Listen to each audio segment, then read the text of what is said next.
Welcome to Two Brothers and an Idea. We're back, episode 25, and we're going over the divine paradox. We got some new things for you.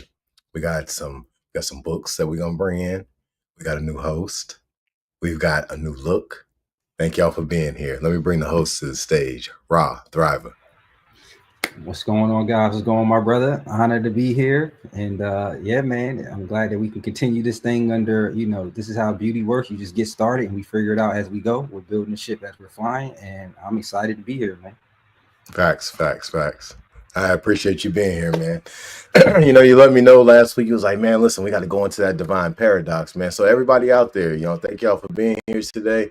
We got episode 25, and we're going into the divine paradox that is written about in chapter 6 of the Kabbalion, right? And this is a very special thing to understand, because if you're going to rise in those subplanes of the three great planes, this is a major tool to understand, so that not only can you rise, but also so you don't get lost within yourself. Yeah. And,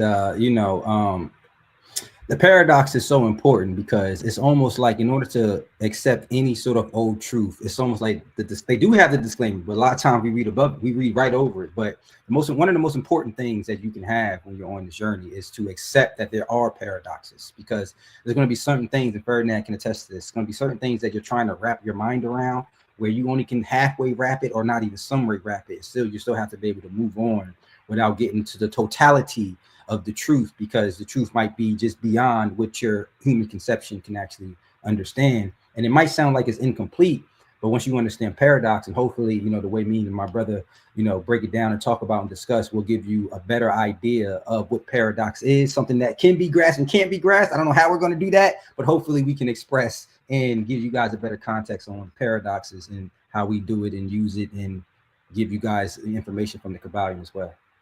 Absolutely. So let's go ahead and dive right in. I pulled the book up so we can go ahead and really take a look at this. And I also pulled up some dictionaries, so just so you can I was see, just about to say, man, listen, I'm about to say, you already know where we like to start at, especially when last week we talked about the polarized master. We started with a foundation, because we're not saying that we're the end all be all of information, but we're going to make a contract in the beginning that we're all going to agree collectively that certain things mean certain things, so we can allow helpful dialogue and even hopefully some teaching. And when you teach, the teacher and the student both grow. So yeah, this is why it's important for us. And I love this man because he's also a man of word and law, and he likes to, just like me, because we want to make sure that we're using things correctly when especially these things are spells. You know what I mean? Absolutely. And I stayed on this on this slide for a second, not even slide, on this book, this PDF, because this right here is a first edition of Black's Law Dictionary. Right. But we're not gonna do, we might use it, but I just wanted to pull it up just in case we need it. Right. So let's go ahead and dive into the divine paradox. Chapter 6, the divine paradox. The half-wise, recognizing the comparative unreality of the universe, imagine that they may defy its laws. Such are vain and presumptuous fools, and they are broken against the rocks and torn asunder by the elements by reason of their folly. The truly wise, knowing the nature of the universe, use law against law, the higher against the lower, and by the art of alchemy transmute that which is undesirable into that which is worthy, and thus triumph. Mastery consists not in abnormal dreams, visions, and fantastic imaginings, or living, but in using the higher forces against the lower, escaping the pains of the lower planes by vibrating on the higher. Transmutation, not presumptuous denial, is the weapon of the master. The Kabbalion. Man, that last, I mean, this whole thing was a bar, but that last bar, because and once again, this is not casting aspersion or casting stones, it's just making certain observations. This is why I always like to bring it back to myself. In different points of my journey, I felt like there was, because of the lack of understanding, a lot of presumptuous denial, a lot of not understanding how things work, a lot of things that should have been confronted. And I'm just like, no, if I just wish it, you know what I mean? And these things just don't go away.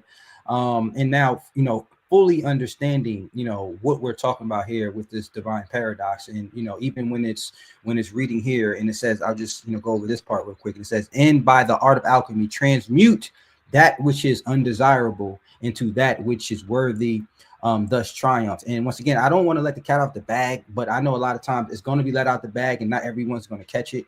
But just when it talked about change that undesirable state, this is what I've learned when it comes to dealing with the paradox at this journey, this point of my journey. The whole time under presumptuous denial, when I'm trying to change the external,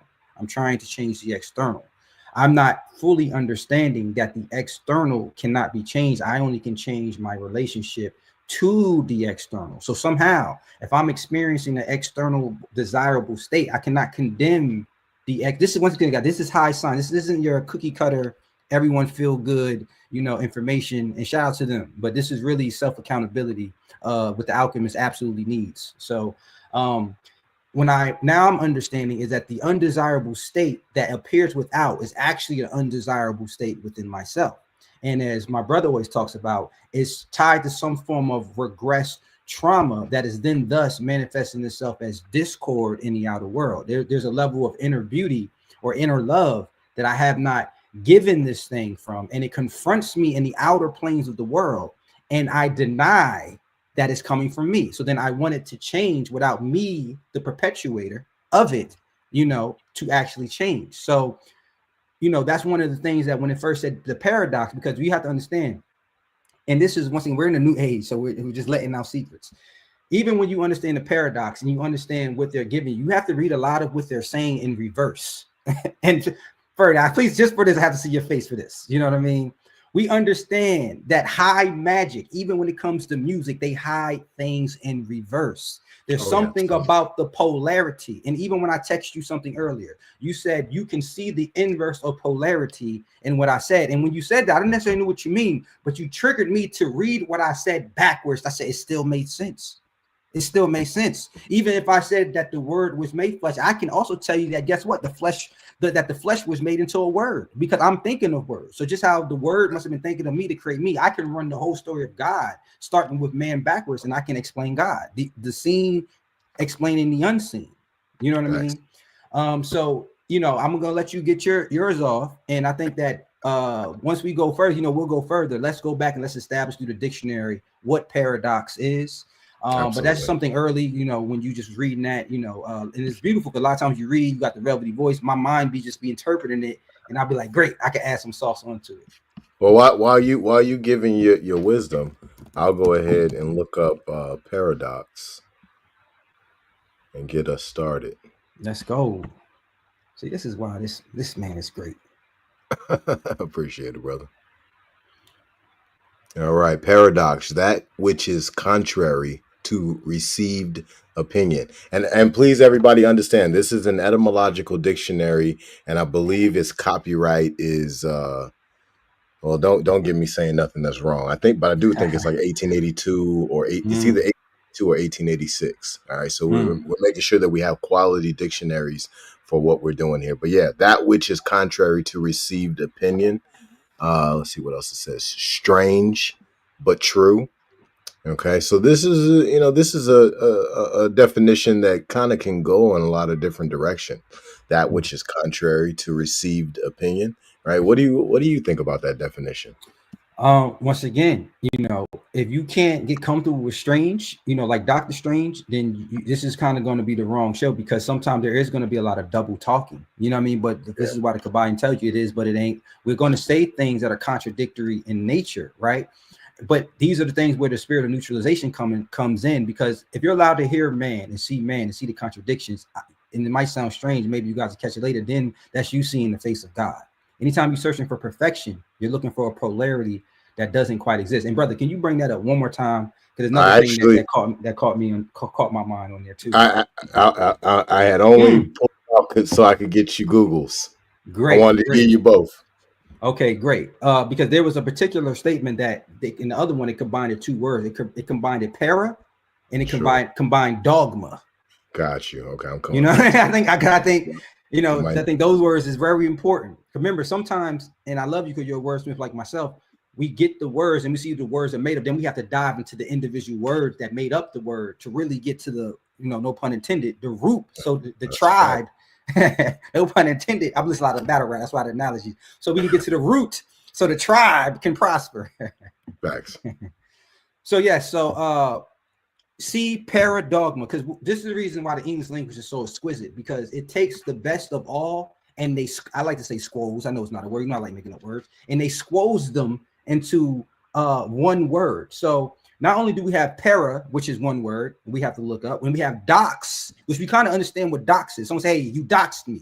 Dox is basically saying that there was something that was unknown that someone revealed and made known. Now I'm paraphrasing. We're going to give you, we don't want you to believe what I'm saying, but as my good brother is getting the good book, doxing, when we think of doxing, and then we think of para or parasites or para, eyes, look, see, even paragraph. So these are words that we have to understand with the English language, and Ferdinand knows this best. It's a beautiful language because they mash all the ancient tongues basically into one type of thing, and it allows us to take a word, and that word we could break it down to 2, 3, sometimes even 4 other words to really get to the root of the situation. Nice. So I got paradox over here in the just for everybody who wants to know, I'm using the American Dictionary of the English Language, 1828 Webster facsimile, right? And on the screen, the dictionary that we're using is an etymological dictionary of the late 19th century. All right, so what it has in this dictionary in my hand for paradox is, let's see, beyond and opinion, to think or suppose, a tenet or proposition contrary to received opinion or seemingly absurd, yet true in fact. And then it has a sample here. A gloss there is to color that paradox and make it appear and show not to be altogether unreasonable. Then they have paradoxical, which is having the nature of a paradox. And the second definition of paradoxical is inclined to tenets or notions contrary to received opinions. Okay, so that's a great base. Now let's take us back to the Google, my brother, that you definitely had ready, because we was definitely going to get to that. Absolutely, I got you. Well, yeah, we're about to dive into this today. Facts. All right, and I'll go ahead with this one. The same type of thing, the seemingly absurd, I just said this, or self-contradictory statement or proposition that when investigated or explained may be proved to be well-founded or true. You know what I mean? So this is where it really is, and this is where men miss God, because men are so busy looking for perfection, but they don't understand the nature of the paradoxical God. You know what I mean? And most of the time, the thing that you're going to find the truth in is not going to appear to you as you think the truth is. It's going to appear to you probably something totally radical that should not be. But upon further investigation, you see the bringer of truth, aka balance, and Ra Thrava was over here, you know what I'm saying, giving y'all this work. But that's ego. I got a great example. Let my brother add to it. Yes, go ahead. I got a great example, right? So when we think about paradoxes, so earlier in 2024, I was managing a homeless shelter. So they have an emergency shelter in Williamsburg, Virginia, right? So while I'm there, I had already been working there with them for like a month or so, and I had met this dude who was one of the guests. Good guy, nice guy, and I knew him as a certain name, right? So this is his government name. Right. But then one day I'm talking about how I want to go out to the Mississippi Valley and I want to check out the mounds that's out there. I want to check out the indigenous structures. So I'm saying this to a whole nother person in the shelter, and he hears me and he's like, huh? What?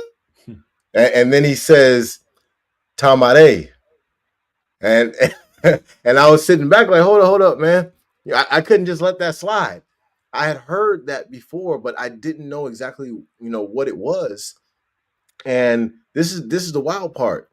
Shortly after that conversation, this joker became my mentor for the next few months, right? This dude is fully homeless and becomes my mentor because I was able to see with my spirit versus seeing with my eyes. Yeah, and not to sound funny, but one of the explanations that I have, one of my favorite childhood movies, is Beauty and the Beast. If you remember, the curse came when the old lady came, and he kind of like shunned the old lady where he doesn't know that it was the angel of light. So this is how, even in other spiritual, theologies, that usually the thing that's good for you comes packaged in a way that where if you don't have the spirit of discernment, you won't be able to see the blessing in the sky. So that's one definition that we got. Then I'm gonna ask my brother Ferdinand. Let's break this word up. Let's get para, and then let's get dox. And then and then we'll really get into the weeds, because this is a word that is made up of two words, not just one word combined into one word. Let me go back to the dictionary real quick, and then we're gonna get that. Right. Yes, sir. Let's see. Matter of fact, I was already on the screen. I needed to be on. Okay. All right. So dictionaries right here. All right. Let's get para. Para might have to be in that, like an etymology, maybe. Yeah. Well, this is the etymological dictionary right here. All right, so nice. Looks like we're already in the right place. There we go, right there. Nice.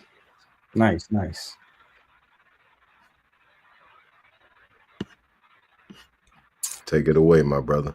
All right, so we have, and then I think the other one on top too is definitely important. Par. So we'll say equal value.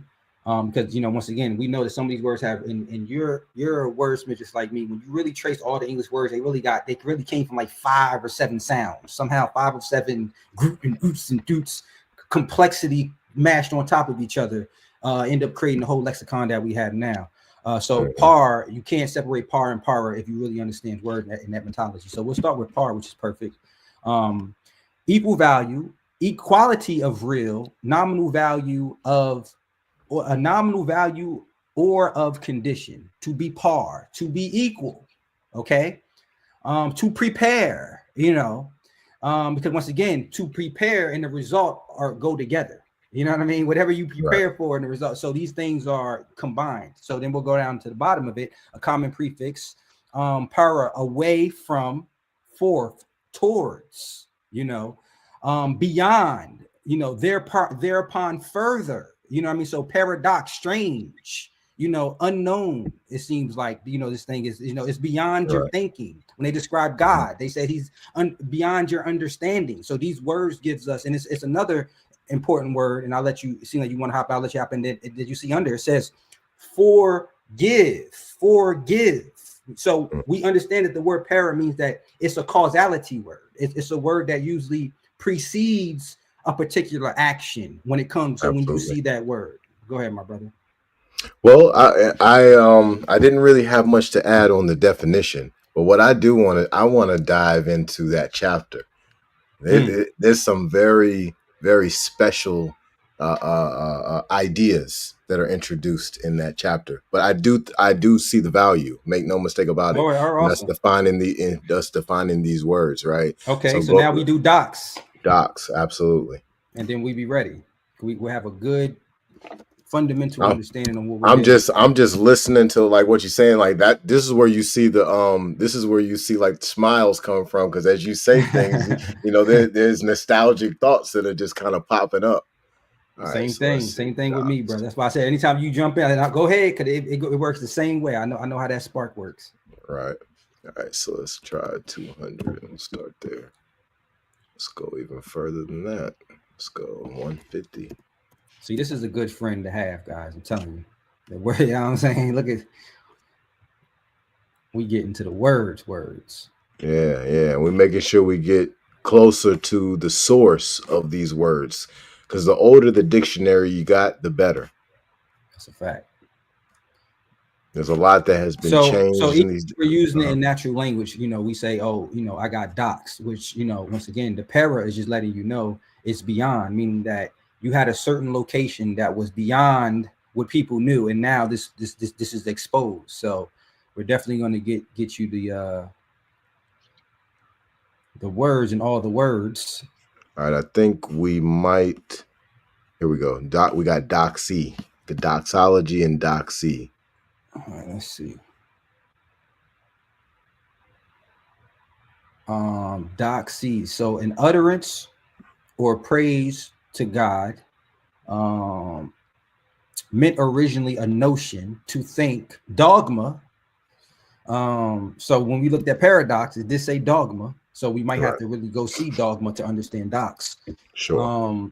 A reputable sweetheart. Okay, so not too much, but we do have Google and typing in docs and definition. Because All like right. We're going Ferdinand there said, now. you know, this might have been before the word docs was even added into it. All right, so let's see. I'm about to put it on the screen for you right now. And then we'll get into the meat and potatoes. Absolutely. Okay. Perfect. So search for and publish a private or identifying information about a particular individual on the internet. Of course, on the internet, but we know that they just took, you know, a word and applying it. But the most important thing is when you're doxing something, it's something that is unseen. We already know that para means unseen, beyond. You know, it also means strange. You know, so it's typically what you see with senses is normal, content, regular. What you see beyond the senses, this is when it gets to science. Einstein calls spooky science. So this is we're Right. really dissecting the science of spooky science. So that's it, my brother. You definitely can get into the literature. I just wanted to give people a good understanding of what this word was. So as we refer back to it, it can really get in their subconscious on what we're talking about Absolutely. here. Absolutely. It's always best to have these kind of conversations with a strong foundation. So 100% on I'm glad you're consistently encouraging for the dictionaries to get pulled out. So I'll go ahead and dive into this. So this is the paradox of the universe, resulting from the principle of polarity, which manifests when the all begins to create. Hearken to it, for it points the difference between half wisdom and wisdom, while to the infinite all, the universe, its laws, its powers, its life, its phenomena, are as things witnessed in the state of meditation or dream. Yet to all that is finite, the universe must be treated as real, and life and action and thought must be based thereupon accordingly, although with an ever understanding of the higher truth, each according to its own plane and laws. Were the all to imagine that the universe were indeed reality, then woe to the universe, for there would be then no escape from lower to higher. Divine word, then would the universe become a fixity and progress would become impossible. I Listen, already hear you cooking. Jesus, that's what I'm saying, man. And shout out to us reading this because I haven't read this under, you know, when you get new perceptions and you go back to read so it's like you never read it before. Right. So, you know, just I can't help but to screw my face. I'm like, yo, this is just so much bars. I almost can't even contain myself over here. You know, but man, I'll just start with the beginning and not you know, repeat. Well, we know repetition is mother of all skill, but you know, I wanted to stop you in the first sentence. I said, I'm just gonna let him go because just let it be there. So it said, you know, this is the paradox of the universe, right? This is where I stop. This is where the paradox of universe resulting from the principle of polarity. You know what I mean? So it's getting you to tie in the paradox because it appears that every time you are in appearance or appearing something, you're creating the contrast of it. You know what I mean? And this is the weird phenomena that is just described somehow when the universe, when it's creating one thing, the polarity of the other thing is being created time. And I just want to continue. It said the principle of polarity, which manifests when the order of this stuff is so important. You know what I mean? So the principle of paradox is manifested when the all begins to create. So that means that the all is always creating, thus paradoxes are always coming about. You know what I mean? So it's letting you know that the cause of this spooky phenomena is nothing but the man of mind himself. You know what I mean? And I want to just keep going because it was more bars just in there. So hearken to it for its points, for it points the differences between half wisdom and wisdom. While to the infinite all, the universe, its laws, its powers, its life, is phenomenal, and go down because I just have to just repeat what you just read. Addressed in the state of meditation or a dream. So we have to understand that when we're awake and things are bright and solid and strong, this is more likened to the dream than the ones in your head when everything is kind of shadowy. You can't really and I know it sounds strange, but the stranger, we already already agreed, Simulacra simulation. the stranger, the truth, most likely is going to be the truth, So it says that in a meditation or a dream, yet to all the finite and universe must be treated as real. So that is because you cannot negate yourself. You know what I mean? The all cannot say I'm creating something that doesn't exist. The thing about it, we don't really know. When we think real, we think we can see, taste, and touch. And you know what I mean? We don't really know what the definition of real is. So this is why when we say, oh, this isn't real, it's not that it isn't real. It's just that it's more malleable than you think it is. So the thing that you're perceiving necessarily is not true. That's when it's not real. But this is what I had to understand, because, we go through these journeys. I thought I was going to reach a point. I was going to fly off the earth in the rapture. Jesus come get me. And you start to understand this place, this realm, to a degree, as a polarity, is all that we have. And even though it might not be so-called real, the effects in the life and everything of it has a real effect. Now, that's a paradox that we have to get comfortable with. Go ahead, my brother. And I appreciate you bringing that up, because this chapter addresses that. It talks about how on the physical plane we would need to look at this thing as real. But before I even go into that, I want to thank everybody who's here for Two Brothers and an Idea with Ferdinand and Ra. Really appreciate you. Listen, we're talking about the divine paradox. I know y'all got some knowledge on this. Listen, go ahead and toss that in the comments. Go ahead and put in there what you got. Give us some wisdom. Give us some questions. Whatever you got, go ahead and throw it in the comments. Let's hear it, and we're gonna keep going with this, right? Because we want to learn, just like we putting out information. We trying to grow and elevate as well.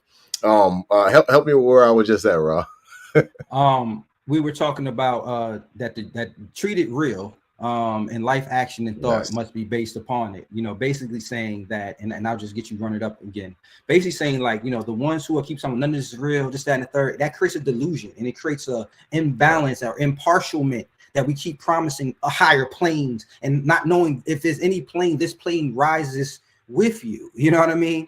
So you can understand the illusory nature of it and the malleability and the changeability of it, but you do not have to call that real, because you understand as consciousness, you'll always be a conscious of something or someone, because man is not a mistake. You know what I mean? And I'll let you cook on top of that.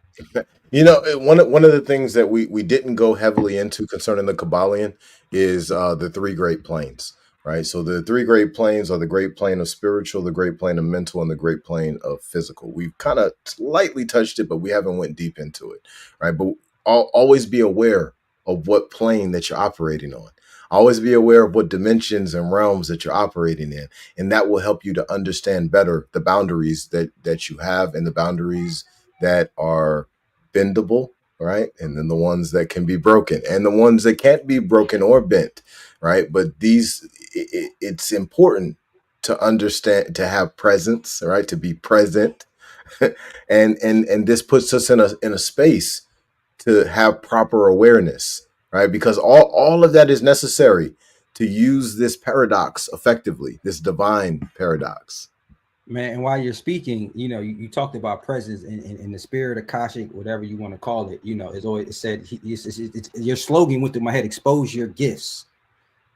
So once again, it's words mean everything, even if we don't know why we're speaking. And arrangement means everything. Syntax means everything. That's the algorithm. So he didn't say go get your gift, go get the present. When we say it's a present, then we still seeking a God to award us with it's not something you can do with your hands or your work. It's something you accept. It's something that is revealed. It's something that, as my brother, bringer of truth, aka the bringer of balance, is telling you, it's something to be exposed, something to be within. And once again, this is further proof of the paradoxical nature, because man struggles with being useful and he's already being used. That's deep.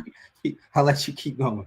That's deep, and I'm glad you brought that up, and it brought me to the dictionary, right? So I'm going to go ahead and pull this up on the screen real quick. Mm, So one of the things that I talk about often is the as above, so below of educo and education, right? mm, So this dictionary doesn't have educo in it because I believe it is a Latin word. So I'm gonna look it up in the Latin dictionary. But as you can see, it has educe, right? So educe is to bring out, to draw out from within. So when we talk about things like exposing your gift, well, you were born with it, right? It's mm, already inside of you, but it might take certain types of exercises of discipline. It might take certain emotions to bring it out of you, right? So we have education, which is existential, putting in, and then we have educo, or to educe, mm, to draw out from draw out from within. And at the end of mm, the day, this is what we all need to be doing. Make no mistake about it, doesn't matter where the person's from, if they're in an indigenous tribe or they live in a civilized society. Every single person on this planet, I highly recommend that they move in a space of educe, to mm, educe. Now let's look at educo, right? mm. So I'm pretty close to it right now. So we're in the Latin dictionary, just so you guys know, Latin to English dictionary. All right, we got educo. Where you at? All right, here we go, right here. Educo. To bring up, rear, educate of human beings. Let's see what else we got. Educo. Here goes another definition of it. To draw out, to Mm, lead out. Let's see what else we got. To spend time, to bring before a court of law. So, and then the second definition over here is to raise up. But the mm, definition that I'm really focused on is to draw out. Understand, parents out there, you know, we got some parents listening. Understand that that is the way to go for education, to draw out from within, to help your child to draw out from within. Understand that they got some special gifts within them, and if you can help to kind of tweak that algorithm a little bit for them, you might see some very special things come out of them long before they leave the house, and then now they're in the ways of life, and then it's coming out because they're really frustrated, they're really tired, or whatever. Now they're transforming, but they're transforming because of existential reasons. mm. It looks like we got some love from Ace Thrive over here. What's going on, brother? How you doing, man? Appreciate you. Appreciate you. Y'all go ahead and toss y'all comments in there. We're gonna throw them up on the screen. Y'all got some questions, and we about to learn. So my man asked, "What's real?" Right. So let's go to the dictionary. Let's look at what's real.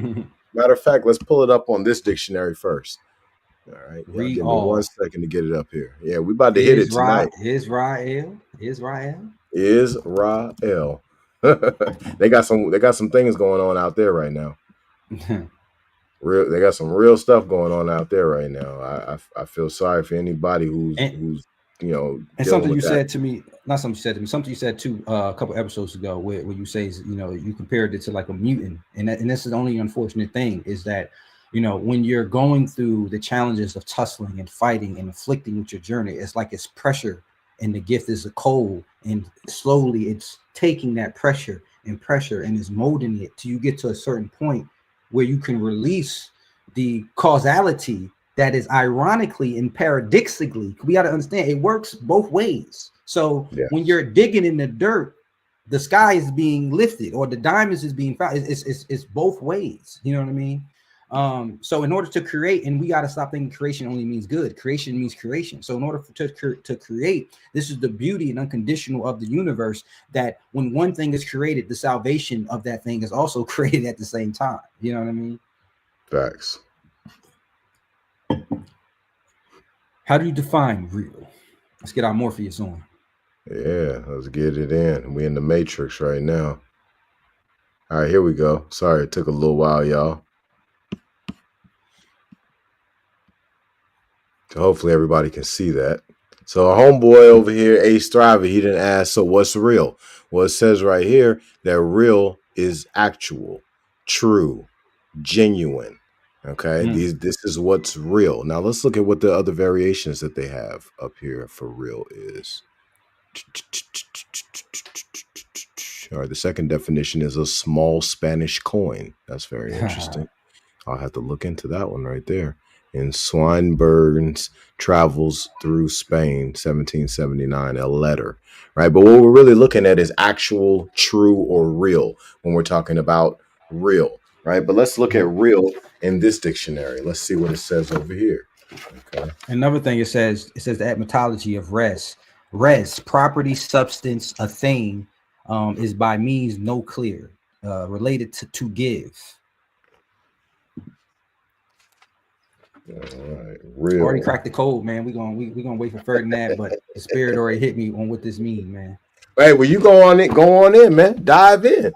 Well, once again, because we have to understand, right, that what we see manifested is a simulacrum of the original. So when they say this place is not real, it's not to say that it's not happening. It's just not the original. Come on, Fred. I gotta see your face. I gotta see your face when I reveal this thing. It's just not the original substance of the thing. So this is why everything we see, we cannot define it as real, but not real that it's not happening or we can deny reality because it's all hidden. It's the fact that man is a simulacrum and it has no real origin. So everything you're seeing is a copy of a copy. You know what I mean? And then most of the thing what you're seeing with your eyes, and this is my interpretation, what you're seeing with your eyes, that's not the real thing. The origin of that thing is the unseen thing, the thing that's behind the thing. That's why we cannot spirit. This is why we cannot technically call it real. But this is why the Kabbalion helps us reconcile this polarity of extremes, because it doesn't mean that the experience of life is not quote unquote real, and it's not defining the real as we think it is, because with our human conception on what we think real is. So it's just saying that real as we see means truth or authentic. It is true that what we see is not the original or authentic copy. It's a mirrored image or a shadow image of something else, and the thing that is mirroring from is more realer, meaning that this place is responding to that place.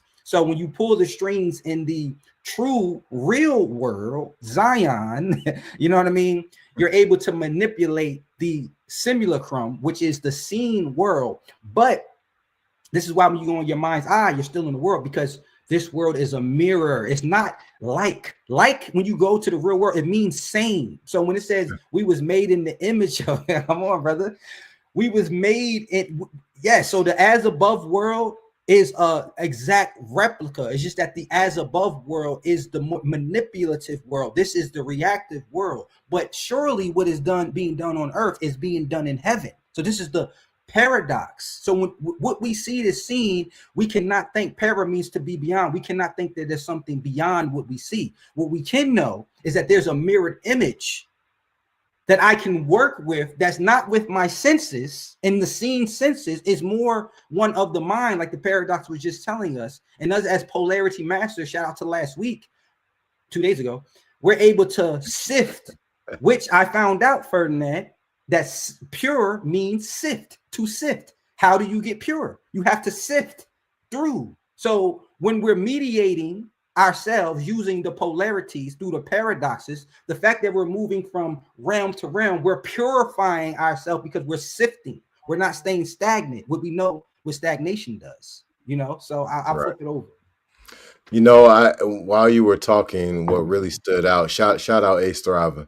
While you were talking, what really stood out was transmutation, right? So I want to bring this quote up on the screen so everybody can see it, because what Ra was saying is we have to basically, in a way, he was explaining rising above, right? If we want to change our existential conditions, we have to go within and we have to use transmutation to achieve this. This is a raising of the vibration to rise above the pendulum swing, right? And so now we're touching on more than just, and I'm come right back to you.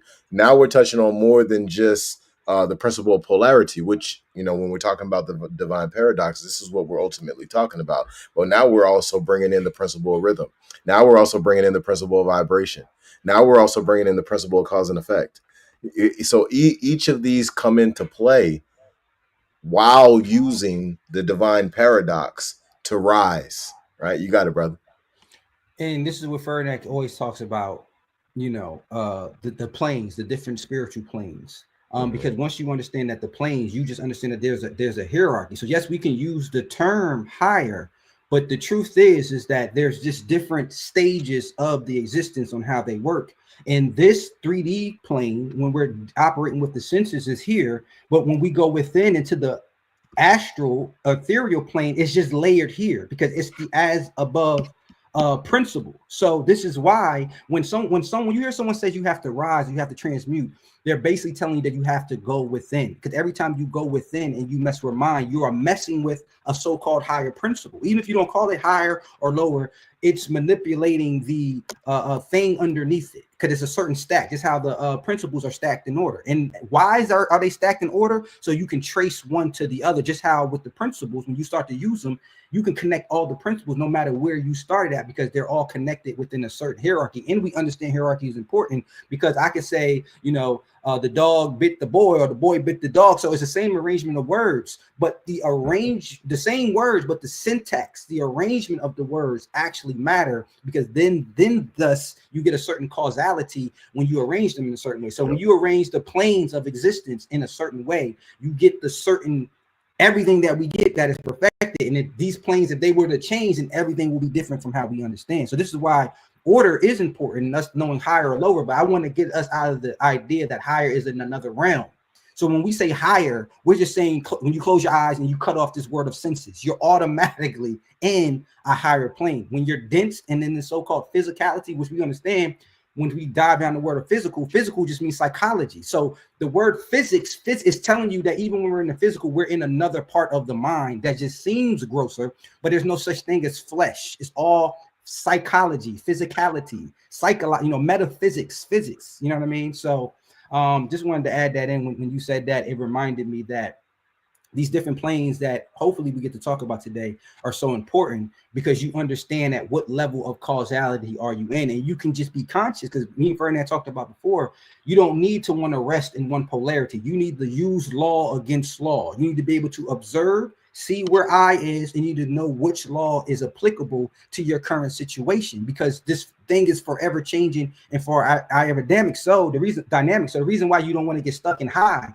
because what if you need to go low?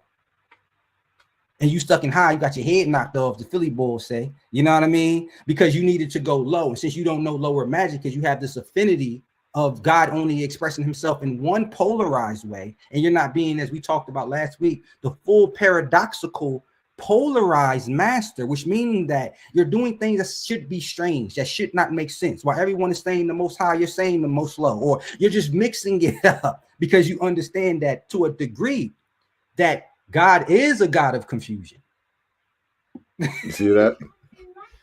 Mastery consists not in abnormal dreams, visions, and fantastic imagings or livings, but in the use of higher forces. Exactly. So we can't stay pie in the sky and everyone is getting us to hate reality and it's so bad and it's a curse and man fell here. And these are words of shame. You're shaming the human condition. You're shaming the condition that God wanted so much. He made himself into the condition. You know what I mean? Because it was such a magnificent thing. But here's the thing. The reason why, when I talked about this earlier, and you mentioned it on Facebook, when I said that since you know me, you think you know me, or familiarity breeds contempt, even with our own selves. You see God so much in every place and so where when you go to sleep, when you wake up, when you go to work, you look at your girl, you look at your husband, you look at your kid, you see him so much everywhere. You disrespect and you say, well, that's just man. You know what I mean? Because you don't appreciate the divinity of what you are because you see yourself so much and you don't know how the plants wonder at you, the animals wonder at you, the stars wondering at you, the earth, everyone is focused on you because they can't believe these walking trees and these walking and talking books. You know, they can't believe that somehow word arranged himself into certain orders and became flesh. You know what I mean? And we're so close to it that we don't see it. And that is the divine paradox, the secrets of all ages. Appreciate you, my brother. My brother over here cooking, man. Yes. You know, I don't even got no words for that. I'm gonna go ahead and get back into the book. I just want to let that one just have it, right? So I'm gonna go ahead and do a little more reading. Let's see where did I leave off at? All right, so okay. And if man, owing to half wisdom, acts and lives and thinks of the universe as merely a dream, akin to his own finite dreams, this indeed does it so become for him. And like a sleepwalker, he stumbles ever around and around in a circle, making no progress, and being forced into an awakening at last by his falling, bruised, bleeding over the natural laws which he ignored. Before I even go any further, I want to stop there just for a second, and I want to touch this. This is something that I talk to people about often, because they kind of put themselves in one reality, and there's got to be a duality, right? This is super, super necessary. Please, everyone out there, please understand that if you stay in the dream that you call life, and you might not realize it's a dream, well, what happens is you get lost in it eventually. And even if you had somebody who was super knowledgeable and they said, "Hey man, look at this book right here. Look at this. All right, hey, come over here. Come talk to this master with me real quick, man. This dude, he's for real, man. He's for real. Like, come with me, listen to him, right? You can't hear him. You can't see what's being said. You can't hear it because you're so far off the path that you've accepted a whole nother reality as true. So now the true reality looks like a fugazi. Man, he is so right. And even to go back to what you pulled up, man, just add some more relish into what my brother was cooking. You know, it talked about you know, the natural laws. And basically what this is saying that, and there is a lot of us, I'll say us because I've been included into this, is that, you know, we read the Abraham Hicks and the law of attraction, and we know all these things, and we're meditating, but paradoxically, faith without works is dead. You know what I mean? And basically what that is revealing, when it's saying that you're falling and bleeding and bruising over natural laws, it's talking about the human condition. Yeah. Everything is trying to get us to invalidate the human condition, that we're looking for everything to escape the fact that we still have to be human. And I was the king of that. Disassociating. Ace can tell you, anyone who knows me can tell you that I was king because I thought that there was some favor that I can get. You know what I mean? And you know, everyone is teaching from just different religions. This is the fall of man. So everyone taught this place is such a cursed place that I started to believe it, and it aided into my depressed state that wanted to call somewhere else home in earth, you know, because I just didn't understand how to use higher laws against natural laws, and I didn't understand that is the fulfillment of man as his alchemical process, not just to learn, shout out to the Alchemist, the book, how to turn lead into gold. That's great. We can sit up here all day and tell you and this, that, and the third, but if you haven't turned your own life, the lead, the dead, the thing of dreams that you wanted that you could not make happen, and it frustrated you, it flustered you so much to where you had the answers and you went looking for more answers, because there's a part of you that still thinks this place is some sort of curse or some sort of pariah or some sort of, you know, so you even feel guilty prospering in such a filthy world and these things are happening. And so you can't properly, as the alchemist knows, that he only use of high power, because you can't have the high with the low, is to reflect on top of each other, you know. And the only way he can get through high power is because he stared at low power long enough the way he saw the slipstream. He said, hey, you know, if it's beating you up, and then one day you saw that glitch. You know, you saw that thing that allows you to be a paradox, which means to go beyond your current location, docks, location, situation, and try to find the private, the uncovered location, because something in you is telling you that, hey, this is not real. But now we know, after you got punched in the face, you got the black eye. Real don't mean it's not physical. This place is a place of physicality. Absolutely. But it means that real means authentic, real means truth. It means origin. It's not the origin of what you see. There is a higher or a different plane that is originating this place. And this is where Genesis, the generator, you know, principle of gender, was trying to reveal to us through it, by letting man know all that he sees, all that he commands is an image of a higher source, of a higher reality. They called it God, you know, Elohim, whatever that you want to call it. You know, these are all through grace. This is how you know it's through grace, because why would you hide signs to yourself in reality? Why would you see angel number? If this was a trap is a trap. There is no way out. I've been in the trap. Ferdinand, you probably been in the trap. The only way to get out the trap is to leave the trap. So if this place was a trap, there should be no hope. There should be no guys like us. There should be no, it's not. Somehow The end and the beginning and the end, they're all simultaneously dancing with each other. This is why you have deja vu. This is why you've seen things like, yes, because it's not meant to be what you think that it was. And then when you start to come into the true spirit, all that vendetta, all them bags, all the hatred, all the animosity that you have for yourself, your condition, other people, it starts to fall away. And somehow you end up in paradise, and you be like, but I ain't even God about the curse. I ain't even go nowhere. You know what I mean? I didn't even go nowhere. And that's when you start to understand, to say that I have to go somewhere is to say that this isn't a gift. Shout out to Ferdinand. Say that it's not a present, and to say that it's something that must be earned. But when you get in your scripture, you get in your holy Quran, you understand the whole time God was trying to tell us it's not by your own works, but by the Father's work, which means it's a paradox, something beyond certain strange. How we know the world to be, just you have to work for everything that you get, right? But we have to understand there's a different mirrored principle that's also at play, you know what I mean, that can break that belief, that can break that particular understanding. But as it's showing you, it's not to be found in the heavens, because the heavens is actually within. This is why and I'm gonna let you go, Ferdinand. This is why every wise teacher since the beginning of a moral have always said, know thy, if you haven't heard anything, but you were like me, you heard, but you heard not. You know what I mean? You was a hearer of the word, but you wasn't a doer of the word, because you didn't necessarily know what even needs to be done, because there's so much outside of us that's telling us it's outside of us, and outside of us is the future. So even just saying, yeah, that's good, but once I get to, okay, you're confessing that whatever this thing is, that the Quran, that the Buddhists, that all the different people talked about, that there is some sort of condition, or he doesn't want you as dirty as you are. Let me clean myself up, then go see him. But what do you need God for if you already clean? You know what I mean? When you really read the scripture, it's about salvation. It's about meeting you where you are. Even in the New Testament, Ferdinand, you can attest to it. It said even when he saved us, we were sinners, meaning that, as my cousin Ace said, it's like coming in, you catching someone over the body with the smoking gun. You didn't even ask no questions. You didn't even ask any single thing. You are automatically forgiven. And I understand, because us as humanity, as the paradox, and since we're so close to ourselves and we don't really know what God looks at, even though I love when Ferdinand he always telling you want to see God, surprise you about to do it now, go pick up his laptop and go stare in the mirror. And it might seem paradoxical that he's showing you that and that he's doing that, but it's the secret of all ages.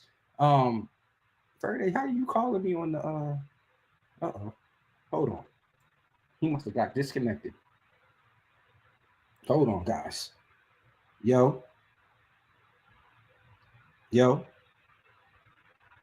Oh. Yo. Hey, is he still live when you're in? Yeah, we still live. I was cooking.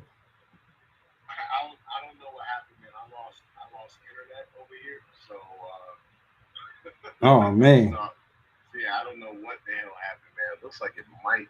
Okay, it looks like it's back on now. We have a slight technical difficulty. I was in the middle of cooking. I said, "How's Ferdinand calling me?" I was confused.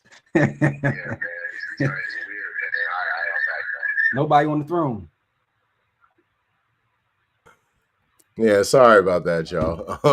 Ra, you got it, brother.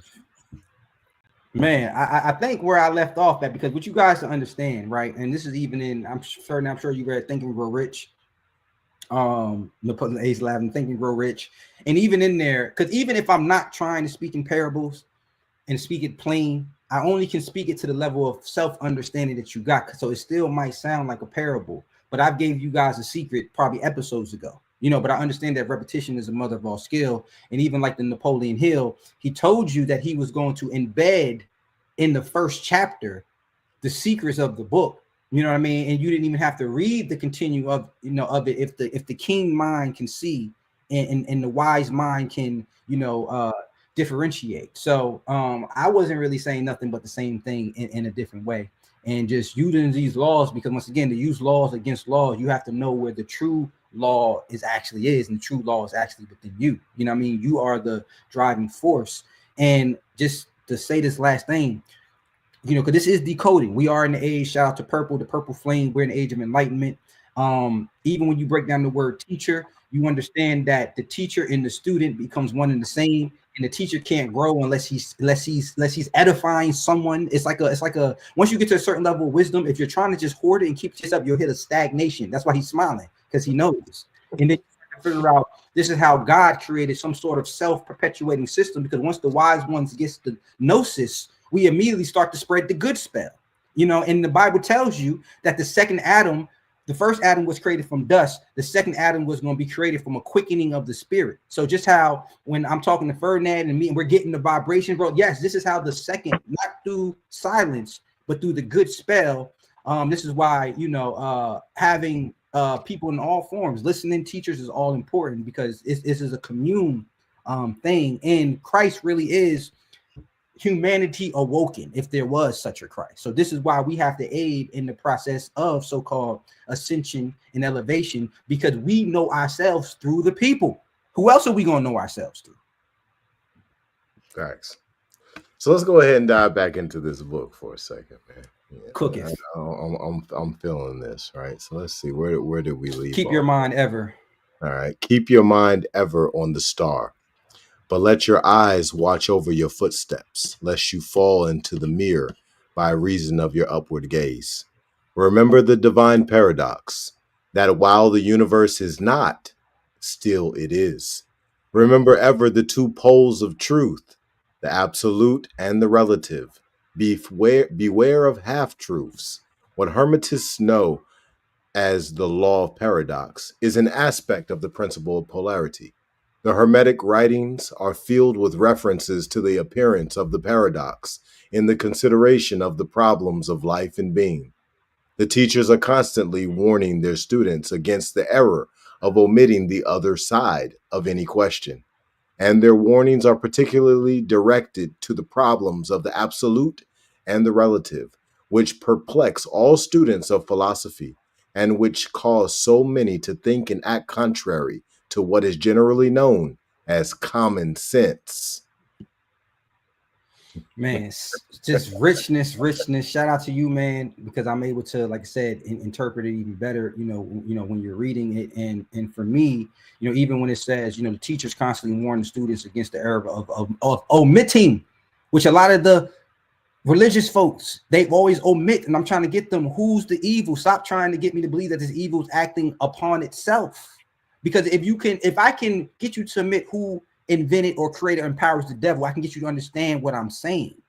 Yeah. I can get you to understand how, yes, even inside of you, you're trying to be this pure, which is omitting the other side. That's not purity. Truth, authenticity is purity, is reality. You know what I mean? So anything that's trying to push you furthest away from certain things, versus they say make peace with your demonstrations, your demons, you know what I mean? Or your daemons. We got to realize there's demons and daemons, not talking about the one in Friday. You know what I mean? Or egregores, which are more, because they say that we're not in battle with flesh, but in beings in heavenly places. So you really start getting to the esoteric arts. You understand that we're either embodying a daemon or a demon. The daemon usually do things that's more malevolent or benevolent. I don't know which one the word is. And the demon usually does one that's more lower and adverse in nature. But you as a man, you have the two spiritual wolves that the natives told you about, and whatever one makes control, whatever one you feed. Now, once again, here's why I can contradict a lot of spiritual teachers, because I'm not trying to force you in one way, omitting the other one, right, using polarity. I want you to come and meet yourself in the middle. I want you to come into those darker parts of yourself and fully accept them, without thinking. And that's the crazy part, that people think to accept them means to secure it or means to perpetuate it. But I'm arguing the opposite. I'm like, the reason why you keep perpetuating it because you refuse to accept it. You know what I mean? You're trying to omit this part of yourself and call it this and call it that, instead of reconcile like a Carl Jungian would do, which you understand to a certain degree. The horrors of the world are repressed, regressive trauma of the horrors inside of me. So how can I change it without, if I won't claim it within me and I see it and I judge it and I omit it from myself, versus saying I am that I am. That's deep, man. As you know, I do holistic health work with people who are dealing with disease or just want to better their performance. And you talked a little bit about perspective on regress trauma and what type of effects that cause could create. It all starts with accepting reality. Mm, Reality on that spiritual level, reality on that mental level, reality on that physical level, and then understanding the dimensions and realms within each mm. is an infinite amount, right? That's a fact. So when we're in that space, if we're going to rise as a master, if we're going to use transmutation, if we're going to actively use this divine paradox, we've got to sit down and say, all right, well, what is real? What is right now? What is the present? What is the circumstances? What are the conditions? What is the time? Mm. Right? What is every factor of this equation? I need to understand it for my sacred geometrical algorithm to move in the direction that I want it to go. Okay. Let's Just go. keeping it Let's go. 100, right? This is Talk how to it me. works. And we've got to realize that this entire experience is a mathematical equation that we shape ourselves. You write this equation with thought. And you just going back to what is real, because once again, coming from my own experience with dealing with trauma, we have to understand a lot of us are being tortured by ghosts of Christmas past. So that's why it's important. You're in the world of the Maya, of the illusion of the, and you're replaying, plays of things that are not actually now, but you are reliving them as they are if now. And once I understood that shadow work isn't just sitting with your pain is more about knowing you have the power to just mic drop, let it go. You don't have to be attached to that situation. You don't have to be attached to that energy. Oh yeah, for sure. You know what I mean? He was going in. And once again, Ferdinand, I'm talking about I don't deal with people with their own trauma. Of course, I talk to people, but I can speak from, that's why I speak in conviction. I had to go through it myself. Yeah. And it wasn't until I start to just really understand is that I just had to understand somehow everything that I went through. I just started to go through. So, if that didn't happen, I wouldn't learn this. If that, unfortunately, this place is aligned, and shout out to Never God. He calls it the furnace of affliction. You know what I mean? This place this is why if you're here, it couldn't have been by purpose. This is a master school, of mastery. Only the wisest souls gets to come to Eden, to paradise. You know what I mean? And para, here we go. I don't know what dice mean, but I'm pretty sure it has to do with mass or land or location. So this is the beyond, the after beyond place that was talked about. And we was always going to inherit the earth. Remember, the Bible always tells us that the end, he chose us before we chose him, but there was a certain duration. This is where the paradox comes in. It's like, yo, how strange is this? But as Ferdinand said before, we have to understand the dual nature of man. In the divine paradox, ironically, that man is really half divine and half so-called human, right? So that encapsulates him into the natural law of man, even though he's able to use his divinity paradoxically to skip over certain parts of the so-called grand theft auto that's happening. But he is man. He cannot separate himself from that condition. But this is the beautiful part. Once you understand the nature of man, you start to really come to grips on how to properly operate as a human. And then shout out to my uncle, and I heard Farrakhan say this, and I told this to a young lady not too long ago, that a man realistically is his mind. A man is his mind, right? And most of us don't know that. And once you really understand that a man isn't the thing that his mind produced, a man is the truth, reality, the original authentic substance, which is the thing that first was molded in mind before it came into the actual external manifestation. So this is why that word real, shout out to Ace for helping us. This is why minds coming together is beautiful. It allow us to double back on what is real, right? Shout out to my boy Ferdinand in the library that he's building, that he allowed us to understand what a simulacrum is, and then so that we can just merge these things together. So when we understand, when we're talking about the imagination or the image of God, we are talking about reality. Everything that we see under the sun, we are talking about a false reality, but we have to come up with a better word because we're so conditioned on what real is. But it does not mean it's not it doesn't mean that it's not, I got to think of a word, happening, but it's not real, because we can't call it real because we know it's being influenced by something else. We know real only means origination or authenticity or the truer copy. Go ahead, Mark. It's kind of like in the movie with Leonardo DiCaprio, Inception. Just And, watched that and movie the other night. they did a dream within a dream within a dream and then it becomes dangerous at a certain point to keep in going into these dream states from a dream state, right? And we need to live in the reality that it's the exact same situation here. You can go into many different dream states, right? So you'll have a person who's living their regular life, dream state, right? Then they'll go to the suntan place, Mhm. dream state within a dream state, right? Or let's say that they go and they play video games with the goggles on, dream state within a dream state, right? But Mm, then they might put the goggles on and then they'll do something that puts them in another dream state within that dream state, there you go. within that dream state.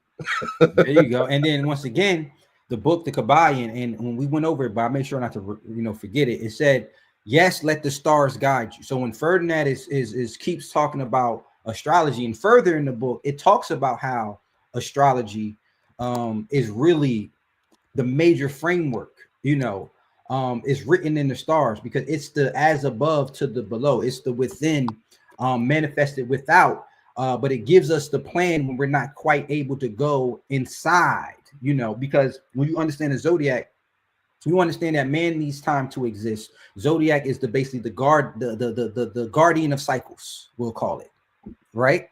That's a great name for it, man. That's Yeah. a great name for it. Yeah, shout out to Spirit. I just came straight out. We'll call it the guardian of cycle. So you can't have one without the other. You can't have experiential reality without the zodiacs, because the zodiacs is, once again, there are ages. The people, man's always saying, what is the reason? We break down that word, RE, repeat, season, repeating of seasons. That's what man is made here to do recursively.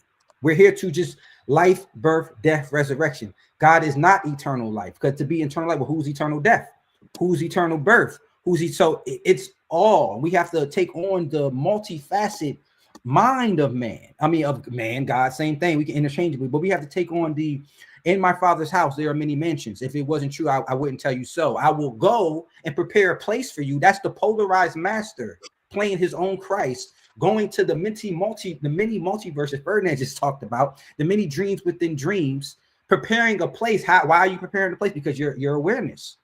And we have to say, we talked about a little bit before, but we have to talk about the power of awareness. And he talked about Dr. Joseph Murphy, shout out to him, Ferdinand, in the last episode, but the power of your conscience, power of your subconscious, the power of your awareness, because when you are viewing these many mansions within the mind of God, just your participation in awareness is the entanglement, is the action, is the faith.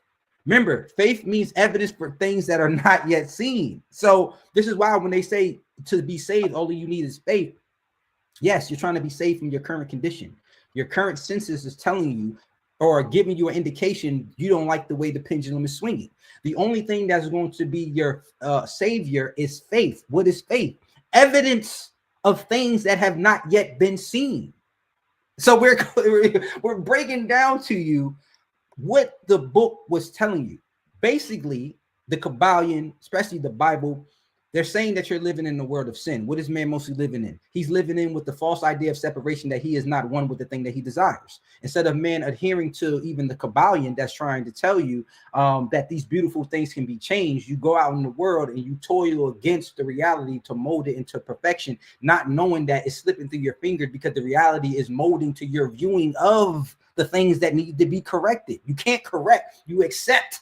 You know what I mean? And that takes us back just for a second to what we were talking about earlier concerning the masters rising above, right? As far as their vibration in transmutation, right? Well, what are they doing? They are elevating so that they don't have to deal with these different problems on the lower level. Well, how did they do it? They drew out from within. They went within to be able to raise this vibration. Well, it required a few things: sacrifice, humility, accountability, responsibility, maturity, right? Well, all of these things, all of these different virtues or principles that I'm talking about, they're not just useful at the physical level. They're useful at every level. They're useful in all the planes. And they put us in a position to raise vibration. I'll give you an example on the physical plane, and I talk about it often. The 6 keys of life, right? Mm, Well, as we elevate in those 5 principles I just called out, it automatically raises vibration. Well, what it also does is it puts us in a position to be out of the way of that pendulum. I could use myself as an example. I don't really watch TV. I don't really eat too much sugary foods. There's a few different things that I've also changed in my life that when some of my brothers and sisters might be dealing with different problems, I don't have those problems because of what I've done on the physical plane, right? But there's mm, things that can be done on the mental plane, on the spiritual plane as well, right? We can use the higher forces against the lower, which is what the masters do. But then some of us are so far down in the lower that we might have to do some work down in the lower to rise, right? To bring that higher and that lower into balance, right? So sometimes we do have to come from the lower. Other times we can come from the higher. We've got to understand that there are many different starting points in this journey. Maybe there's only one finishing point, right? mm. But Facts. there's many different starting points, and we've got to always remember that. So as you are on your journey, all of y'all out there who are listening in, thank y'all very much for being here. Understand that wherever you are right now, that's okay. You just got to make sure that you be truthful with yourself. And the best way that you can be truthful with yourself is to focus on purity and knowing thyself. In the Moorish Science Temple of America, the sheiks are consistently talking about how a man doesn't comprehend purity.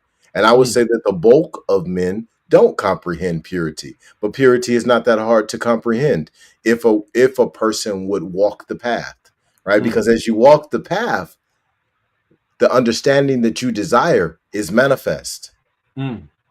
And this crazy thing, man, about words. Somehow I was looking at, I was trying to find another word, plug into another word, plug into another word, and I end up being on pure. I just thought it was amazing. I know you like to use it, and I know even though I'll be backing you up, I always feel like there's even more essence to what he's saying that I'm not quite fully unveiling itself. You know what I mean? But when I came across pure, I saw that pure in the etymology, poor, was also directly connected. And when you start to look at poor, it's saying from a within location. You know what I mean? So then you talk about when you're going through purity, purity is applied education because it's a drawing of something out and a pouring of something. They say pour your heart out to God. So we have to understand that these words, this is why we always break up, because they're blueprints. They're not just, you know what I mean? Even Ferdinand and Ra, our names are blueprints. This is why even in the Bible, every time God changed a man's nature, he had to change his name. Jesus met Simon, your name is Peter. Every person he made, because he knew now your name is Peter because you're the fisher of men. What are you? I'm a fisherman. No, you're not. So we understand that names is unfoldments of plans, and not just for our personal names, everything that we call, because once again, God gave us the dominion to name things as we see fit. And then he also gave us the dominion, the paradox, to call things that are unseen as if they were. And we understand para means to go beyond, right? We understand dox is a private location. You know what I mean? So this is when these words start to flip back on top of each other. And you start to see, once you get to a certain level, I'll say for the lack of a better word, how everything is describing the same thing low key. But since you didn't have the key, which is we didn't know what the word meant, and we didn't spend enough time studying and even understanding that the Latin Germanic based English language is a beautiful amalgamation of all these spirituality words into one, from Hebrew to Greek to everything else under the sun. And they remember the so-called British American style Messianic people are the one who kind of took over. They had the American Manifest Destiny. They have so they created this language, English language, with something particular in mind. But as always, the chosen ones, the decoders, as we talked about before, the interpreters, you know what I mean? This is when people always say, well, you guys only speak one language. I'm like, yeah, you don't know English. This is the only, and I study other languages. This is the only language when it comes to the word of God. This is why when the preacher, you talked about before, and the pastor in Alabama in the church, they can get your spirit going, because there's something about the way the English comes from the diaphragm and the noise. They'll say, oh, Americans is loud. I've studied under other language. We're not loud. Other languages are nasally. You know what I'm saying? We're speaking from a different energy. And if you have any amount of melanation and you are a predominantly melanated English speaking person, you don't know you can crumble this whole world with just your words, you know? And mind you, the paradox is they teach you to hate your redemption. They teach you to hate the Bible. They teach you to hate English. They want you to yearn for somewhere Kemet, Swahili, certain other things that you don't have. But now we know that is, if there is a devil, the trick of the devil. Because God, Christ, is trying to reveal to you your current condition is unconditional to it. You know what I mean? And mind you, in the Bible, I mean, Ace talked about this earlier. When you accept salvation, meaning yourself as is, it didn't say that you're just going to pop out here and the world is going to end. It's saying that you was going to be kingdom of a new citizen, because then you became blameless and shameless. You know what I mean? So it never promised that, oh, the word is going to stop it in when you figure out the truth. It's saying, no, this is when, what I believe, because God wanted us allegedly to have free will. He didn't understand that his law he created outside of us. Now the law is written inside of us, thanks to Christ, came back and told us. But the law was produced on stone outside of man first. You know what I mean? So we couldn't be the word. It was produced outside of us. It had to be some sort of change. This is why the word went from stone to flesh. The word was made flesh. When that consecration happened, that's when gave man, the son of man. Once again, the old man had to die. The new man ascended. Remember, come on, bro, let's cook. Remember when they saw Jesus, when he resurrected, they thought he was a ghost. This man said, touch me. Touch me. I'm no spirit. I'm no spook. I'm no God. He showed them the holes in the hand. They went to his tomb. There was no body. Because he was trying to tell you that this new polarized master is beyond every affliction of dis-ease, discourse, and even death itself cannot stop man from perpetuating, cannot stop man from having consciousness. And until we come to these very simple truths and these very simple paradoxes, yes, you're a man, but you're God. I know it's strange. Don't ask me how, but it's true. It's authentic. It's the originator. It's you know what I mean? And as my brother gets cooking up on his word that he's about to lend, I'm gonna cook just for a few seconds more, is that the strangest secret of all times is that you are the master of your universe. And before, I used to say this stuff halfway believing it, because I still wanted to believe in this formless spook-like entity outside of myself. And I did not want to believe that if God ever was to design something, he would never make himself a man, on how flawed and ugly and so-called. But then I realized it's our scars that makes us beautiful. It's the fact that we can be scarred that makes us the ability to be able to witness. It's like we just said, it's something about this creational world. When the polarity is created, it has to create the paradox. It has to create the thing that should not be and should not make sense. God made the evil good, but since he made it good, he introduced evil. It's the great paradox that goes beyond understanding, but it's the very principle that redeems us, because somehow evil within itself needed to be saved, so it had to be created. It had to be distinct against. It had you understand what I'm putting down? In order for you to want good in this place that we live in, the polarity had to be created. And good was so righteousness, it would pay any cost for it to live, even if it means creating this polarity and creating this opposite. But what it did, it gave us free will to then thus choose in between the polarities. And I'll just say the same thing. Once the fulfillment became in man, man was not given free will in the Old Testament. This is why we was persecuted so hard. Jesus Christ is the being, the creation that lifted man up, that allowed man to finally be able to express. They said only your children can inherit the kingdom. We talked about this last time. Kids is bad as hell.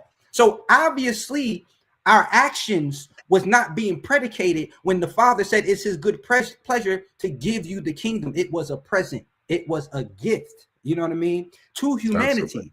To allow us to now work with, remember, God put the law outside of us, put the law inside of us. Once the law went inside of us, we were able to properly use higher forces versus lower forces. When God was up in the sky, we were subjected to his nature. It had to, that's why I said, it never said man was going to ascend into heaven. It said God descended. You know what I mean? Met us where we were. We were never going anywhere. There's no heaven. There's no place. This is the place. It descended because it descended from the higher self to the lower self. Because it was judging its lower self. And it was trying to change its lower self through judgment. And no, I can't change anything by recognized separation. How do I change? I become what? I show faith. I become one with the thing that I want to change. I become one with the brutes. I become one with the ugly. I become one with everything because it was never the thing. God had to realize I was never man. Man is mirroring me. It's let me mirroring me. since we done touched a little bit on Jesus, let me go ahead and read this real quick. Get all the touching.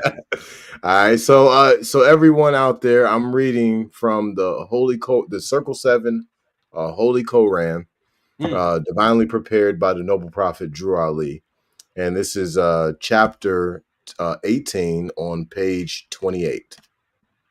The resurrection of Jesus.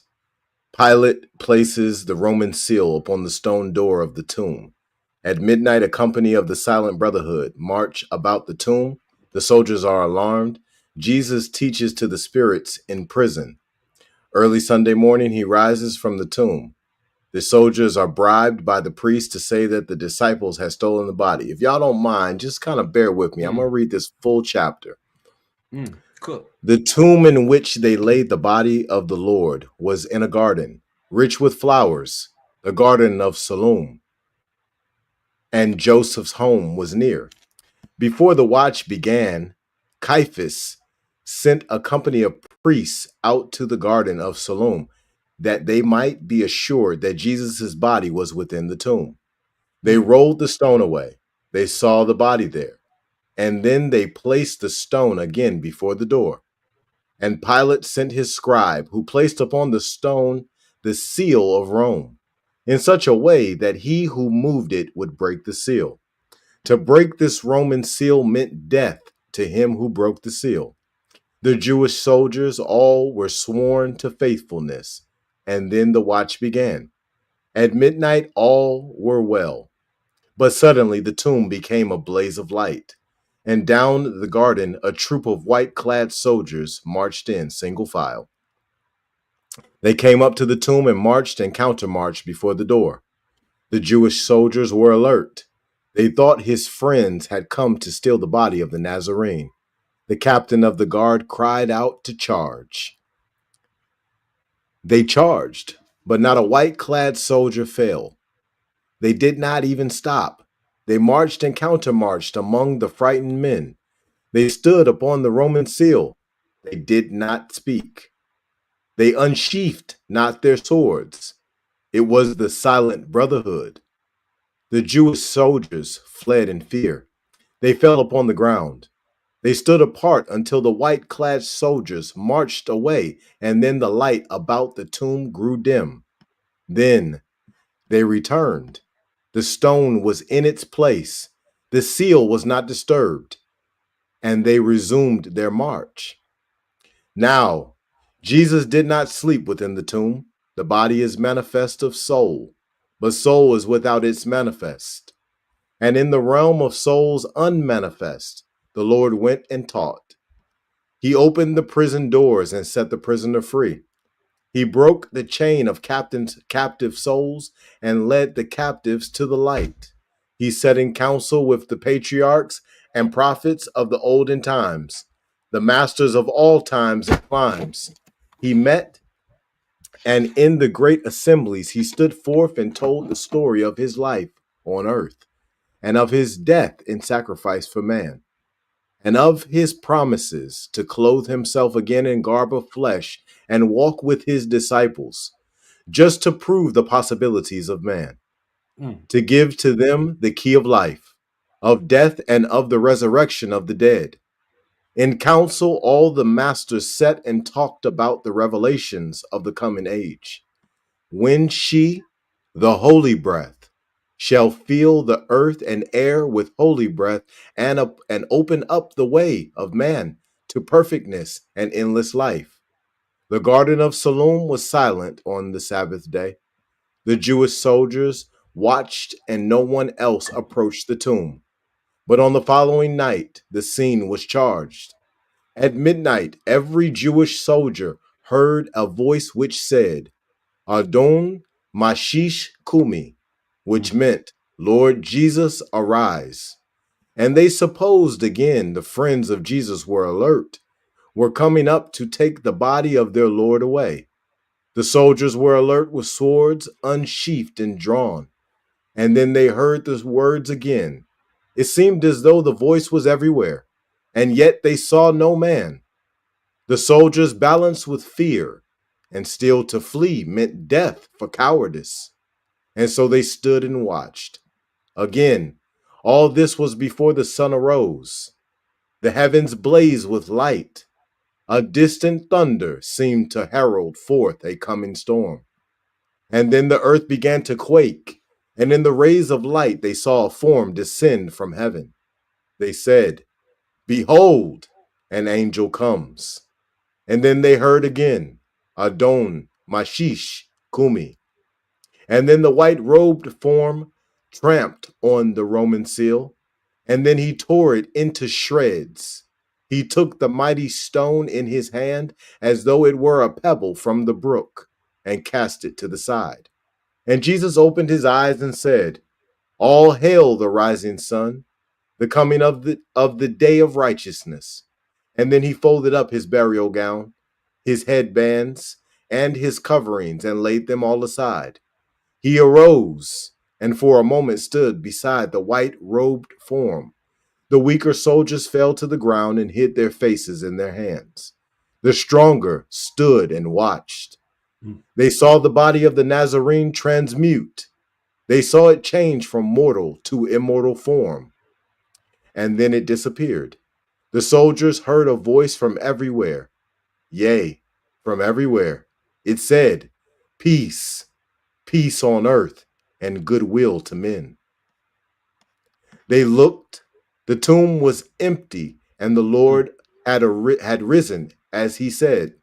The soldiers hastened to Jerusalem and to the priests and said, Behold, the Nazarene has arisen, as he said. The tomb is empty, and the body of the man is gone. We know not where he is. And then they told about the wonders of the night. Caiaphas called a council of the Jews. He said, The news must not go forth that Jesus has arisen from the dead. For if it does, all men will say, He is the Son of Allah, and all our testimonials will be proven false. And then they called the 100 soldiers in and said to them, You know not where the body of the Nazarene is resting now. So if you will go forth and say that his disciples came and stole the body while you slept, each one of you shall have a silver piece, and we will make it right with Pilate for the breaking of the Roman seal. The soldiers did as they were paid to do. And that completes chapter 18 on page 28 of the Holy Koran, divinely prepared by the noble prophet Drew Ali. Man, goosebumps, man, goosebumps. You know what I'm saying? Shit, yeah. And, you know, especially when he was discussing, you know, that he's trying to. That's right. Especially when he's telling us, you know, that he's trying to explain the wonders of men, and he's saying that also that, you know, he. As strange as it sounds, man is somehow a book. And what book is the book he's very reading somehow?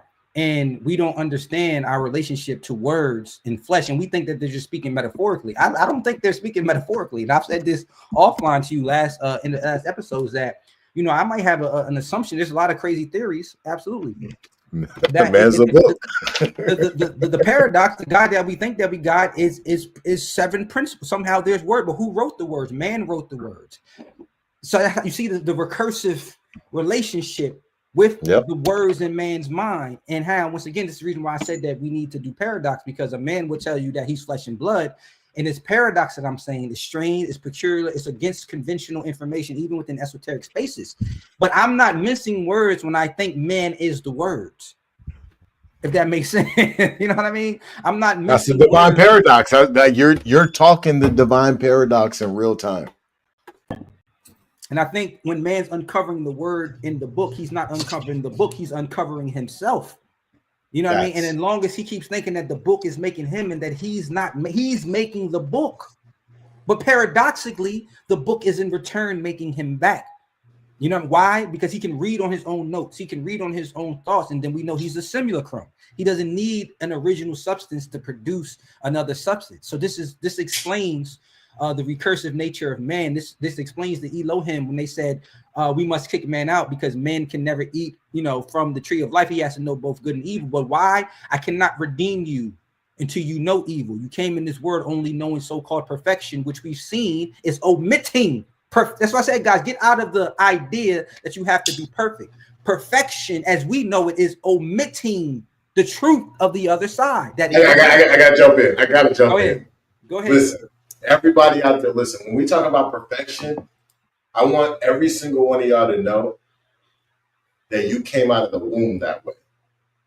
It's just like when you go to high school, right? And you're in ninth grade, and you go to English class, and the English teacher tells you, she says, hey, or he or she tells you, you got 100% right now. It's up to you to maintain this 100%, but you got 100% in this class. You got an A+ right now. What you do throughout this semester is going to determine whether you still got 100% at the end of the semester. But life works the exact same way. Spiritual, mental, and physical. Understand that they are all intertwined. This Trinity is one. The higher and the lower, this is one, right? Universe, one sound. This is one, right? All of this is one. Now, it does come in fours. Air, fire, earth, water. That's one. It does come in 13s, the phases of the moon. That's one. Right? It does come in galaxies, so many of them. They're one, right? All of it is one. And once we truly get to that space of understanding that even though there's many different parts, it's all one.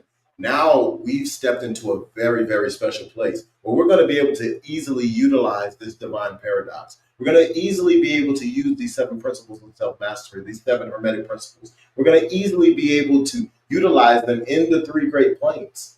We're going to be able to rise within each of those 7 subplanes to achieve the God or the Allah in man, the perfected man, the temple of perfected man. And I'll keep saying this, especially since my brother won't allow me to admit it, because he said that not that I mistakenly called him the bringer of truth, but as I know truth and as I know balance is not the omittance of the other. You know what I mean? I'm starting to know it intimately as the person who can fully accept, who can, once again, they said be a childlike. If you know anything about children, it's not that children are perfect. They're shameless. So it's their shame that vindicates them from the consequences of their actions. You know what I mean? And this allows them to elect a level of free will to a degree of the parent that is giving them the law, So, but I know it's challenging because once again, we've been taught so many different versions of scripture. They told us that Christ will meet us where we are, but then gave us the journey to Christ in the same breath, which is very confusing. You know what I mean? Yes, it is very confusing. They created their own false divine paradox. That doesn't make any sense. But all truths are truth. All paths are valid. So if 100 million so-called, whatever many number is, wants to believe it, guess what? You have evidence to believe it, right? But what we're talking about is once again, because you cannot fully be the polarized man, that the alchemist, when he understands that he's the alchemist, the first thing that you have to understand is the first principle. And this is the reason why a lot of us challenge and struggle. And I'm glad me and Ferdinand are, allegedly beating a dead horse, but we know repetition is the mother of all skill.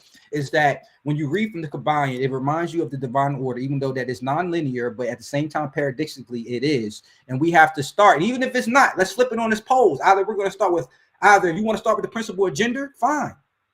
We can start flip it upside down. It still works. There's still, because in order to enact principle of gender for creation, polarities have to meet, which means paradoxes have to be reconciled for life to even commence. Men and women are very different.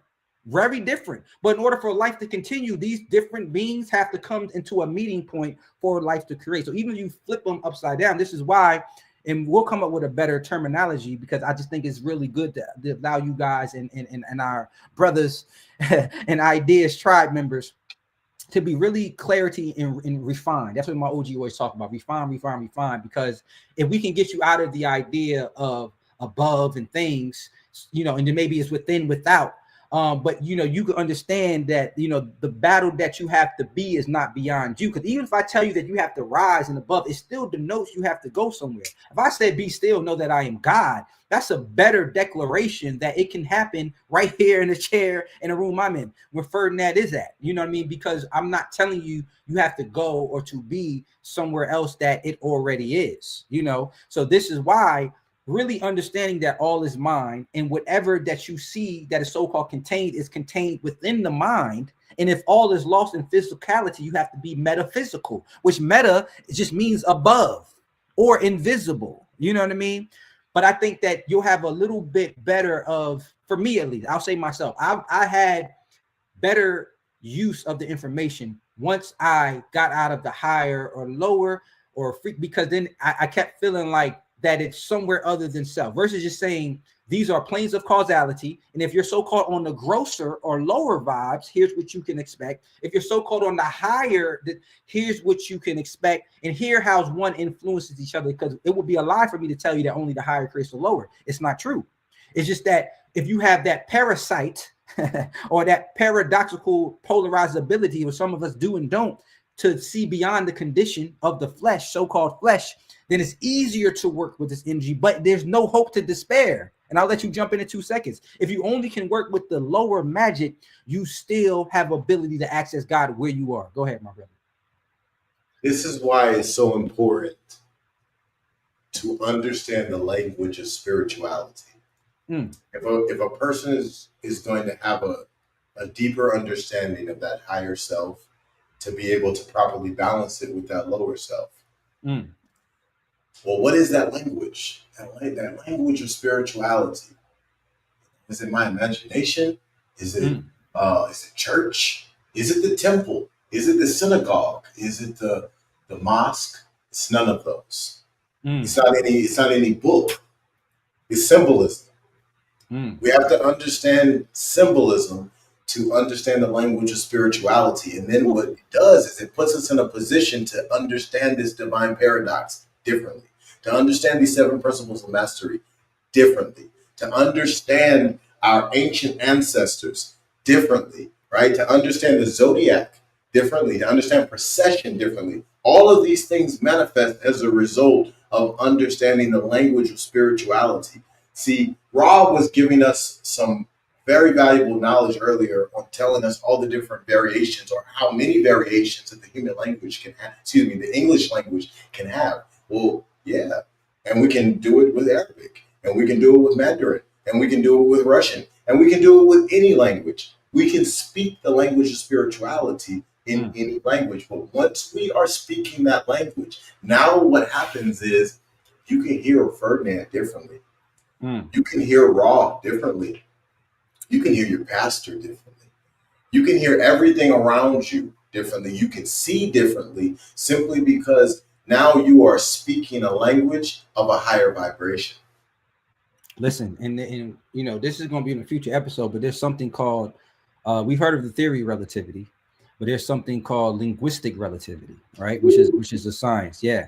And it's saying how shape affects perception in time in our experiences, how language does. And it was something I used to say a while back is, conversation is currency, and it is, conversation is your currency. You know what I mean? What you currently see is an amalgamation of the conversations that's, happening in your head. And Ferdinand hit the nail on the head, because, even, when we start going, and I try to make it as plain and as quote unquote dumb, for lack of a better word, as I can, but in order for you to, that's just for the depths. But after we reach a certain perspective, there's going to be a level of language that we're speaking that if you don't have the ears to hear it, it's no kind of other way to say it. A lot of time it does sound like both talk or side talk or paradoxical talk, to where we can say one thing and it's the other thing. But if you don't know the spirit, the language of spirit, my brother said, then you're going to miss out on the juice, because you're going to say, well, that doesn't make sense.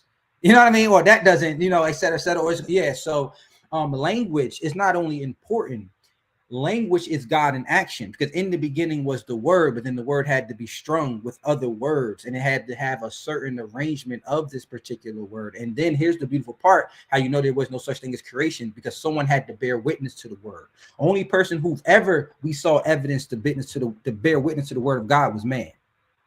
Unless you can show me the animals, anybody, the only witness we've ever had that actually could bear witness to the words of God was man. So that's how you could make sense of the Alpha Omega, because the word and flesh were clothed at the same exact time. You know what I mean? So this is when, once again, the paradox, which, I'm trying to get you to understand. I know the science of school that my brother comes from, so I know what they teach and what they've been trying to get you to understand. But I've been internalizing it in a different way. So this is why it might sound different, but we're saying the same age-old axiom: know thyself. But we're just adding some more relish, some what's they call it, grabba on top of the relish, I want to give something just real quick, right? Go ahead, my brother. And this is for everybody out there. I've been a member of the Moorish Science Temple for about a year and a half now. Okay, so a lot of what I teach and a lot of what I speak about, I give a certain amount of reference to Noble Drew Ali out of respect. But the truth, purity, the holy breath, and many other topics that are touched on in the Moorish Science Temple, I experienced those things long before I picked up a Holy Koran. And that was as a result of walking the path of purity at the physical levels. And I've told you the story of how I was walking down Kerry Street and the body on fire, and how that happened, right? That experience happened so many years ago, to a point where I would say that it led me to the Moorish Science Temple. However, I was blessed to walk into those temples as the truth manifests already.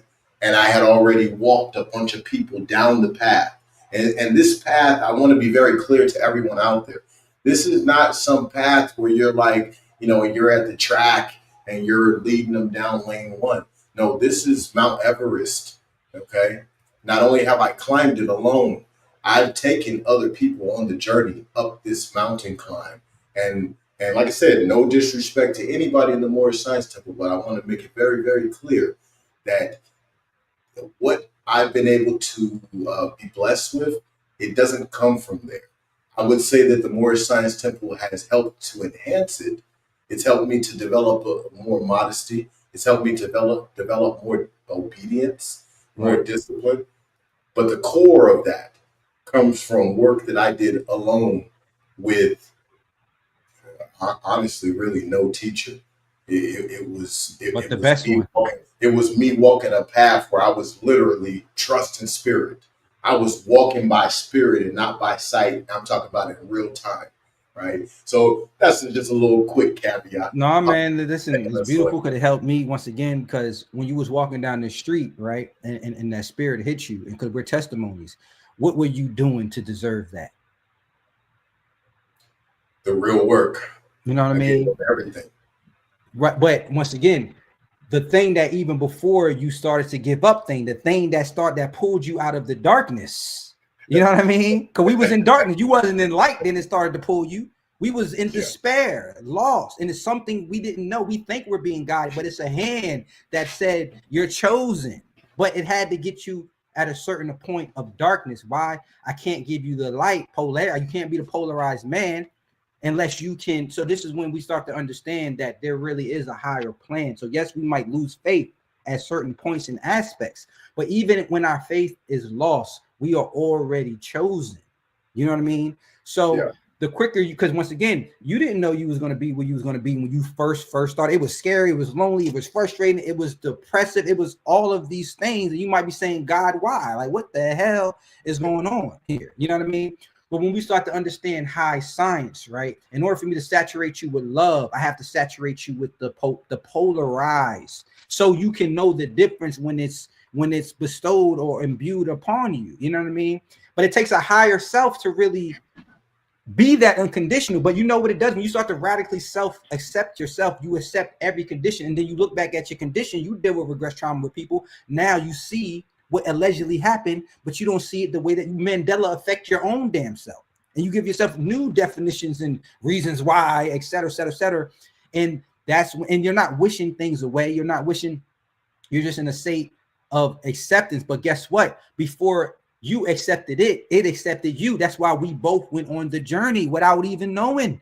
That's what I'm saying. It's by grace. And this is when I tell people that this thing that I'm talking about that we're following is not predicated on anything that you've done, or it wouldn't have came to your stink ass in the first place because you wasn't doing nothing to deserve it. You know what I mean? You might have been yearning for righteousness, but you weren't righteousness, and you still ain't righteous, and it still won't leave you. Walk with me, Ferdinand. I say it again. You wanted to be righteous. I wanted to be righteous. I'm still not righteous, and it's still walking with me. So what is it for I'm to not to assume? What am I to deduce through deduction? That no matter, even at this stage I'm in, I'm telling you, I still woke up and do allegedly bonehead shit, and it won't leave me. I'm thinking, God, please let me still wake up with the spirit. God, and I'm like, yo, I'm begging to keep a gift. Because you're used to reality of Indian givers. I love you not. You know what I mean? Yeah. You have a woman tell you, I love you unconditionally, or your family tell you, I love you unconditionally, and then the love is gone. And then you believe them because you thought they was rooted in truth, in realness. You didn't know it was a simulacrum, and it wasn't the authentic thing. Because why? How can you tell me that you're going to love me if I'm already loved? It's manipulation. It's manipulation, but it's further triggering so you can see who's the true source of love, baby. You know what I mean? What you mean you gonna love me? Like Shorty told me that. Shorty told me that the other day. She said, you don't believe in love. I said, how can you tell me I don't believe in love and I exist? Do you not know my God? You know what I mean? So you're mistaking. There's no way I couldn't exist. You know what I mean? Without unconditional love, without something that said, Ra, even when you were slipping, falling, get up, I'm going to sustain you in your awareness. You know what I mean? And I'm going to put you through what I'm going to put you through. And then you're going to look back, and it's going to be, as it is with you, your testimony. Why? So that you can neither brag or boast when you go where you are going. Because you know, if it's saved on, not even sound Christian-y, people be thinking I'm Christian the way I talk about God. But if it was amazing enough to save a little old sinner like me, this is why. And I tell people, yes, I know the state that I'm in when I be in my state. People be like, Rob, but I tell people, I don't wake up like this. I got to get into this mode. I wake up like a regular human, like the rest of y'all. So it's not about idolization. You know what I mean? It's just about authenticity.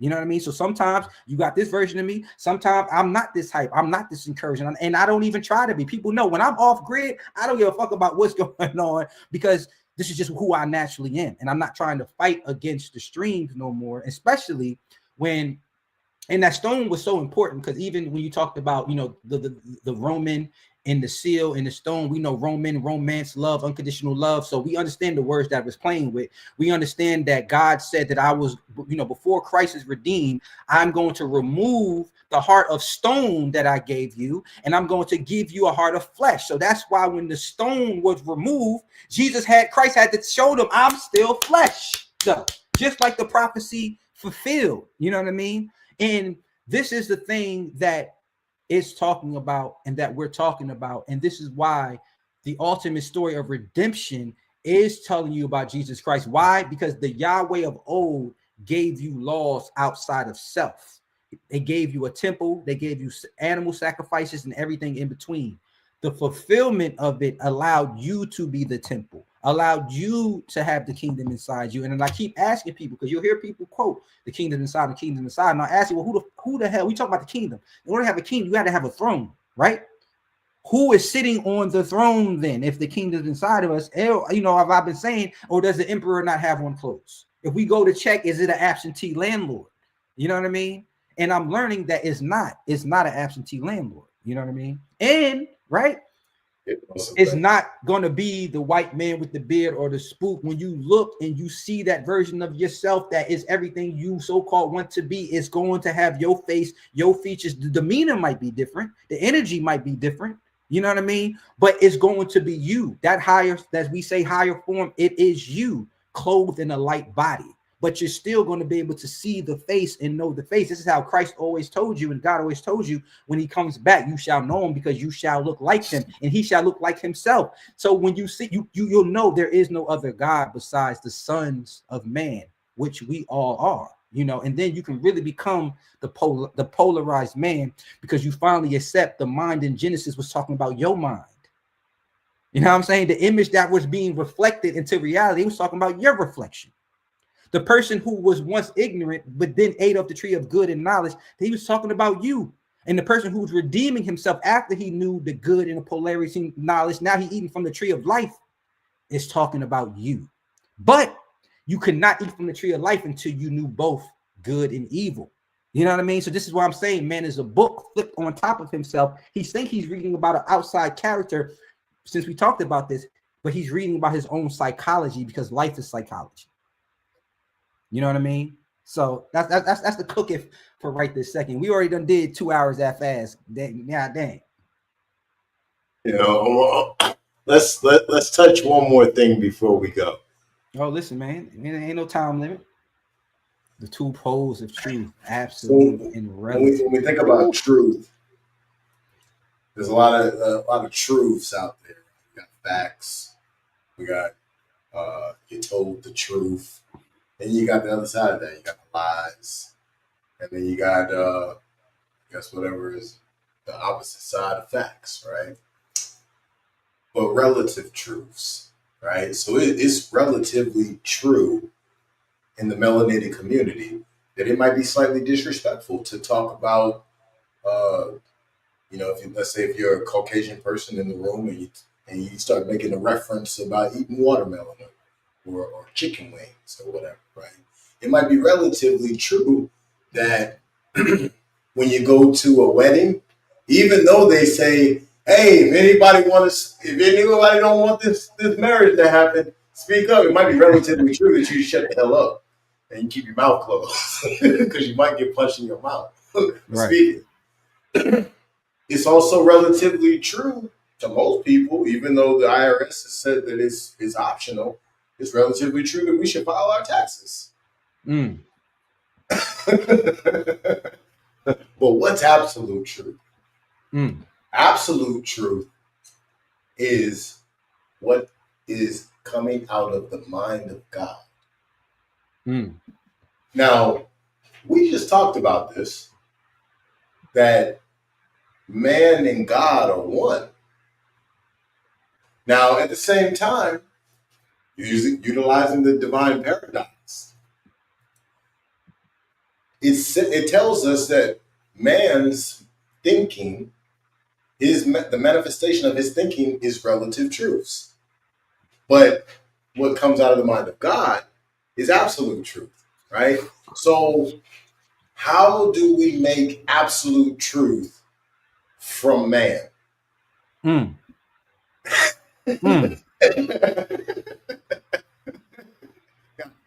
can tell you with me right now, right? Go ahead, I would say that the answer to this is purity. And I want to show y'all. I got it on the banners. I want to show you guys what they have in the Kabbalion as absolute truth, word for word, and let's go to the relative truth, word for word. Man, you about to set up a chain of events. so Rob, go ahead and dive in on that one, man. Man, can we just start at the beginning? Can we bring back up? That was a great segue, my brother. Perfect. Shout out Ace Thrive. Yes, sir. Can we just bring up the first joint that you said before you showed the individuals? Because I you know me, for that reason, the cooking. So I always got to just start back at the, you know what I mean? So, oh man, this is such a powerful thing right here, and I hope you guys really understand, and I appreciate you guys, because I'm telling you, it's not about holier than thou. When I get a chance to connect with my brother Ferdinand, when I got my other brother Ace in the comments, and I got you guys, and we're all sharing, it helps me. It's like I only can get to the truth unless I'm being filtered through communion, through the body of God and Christ and my other soul brothers. Absolute truth for man requires not seeing yourself except. Come on now, absolutely. Yes. So if we could bring that back up just one more time, brother, so I could just marinate with that with you. Because this is so important, man, to really understand, which we're talking about is the paradox. So the two poles of truth, right? We understand that even as on earth, so as in heaven, so on earth. So we understand, even when we talked about astrology in the previous one, and we talked about the age of Aquarius, we talked about the pole shifting. This is heavily important, because this also allows the immutable truth that all truths are but half truths, right? And it also allows on the paradoxical mind on how God can be man and man can be God, but they can also be different, because as it said, somehow there is an absolute truth, right? And that absolute truth comes from the mind of God, right? Which we can understand paradoxically that the mind of God does not, we exist in it, but it doesn't exist in us. So it's the portion of us that is unseen.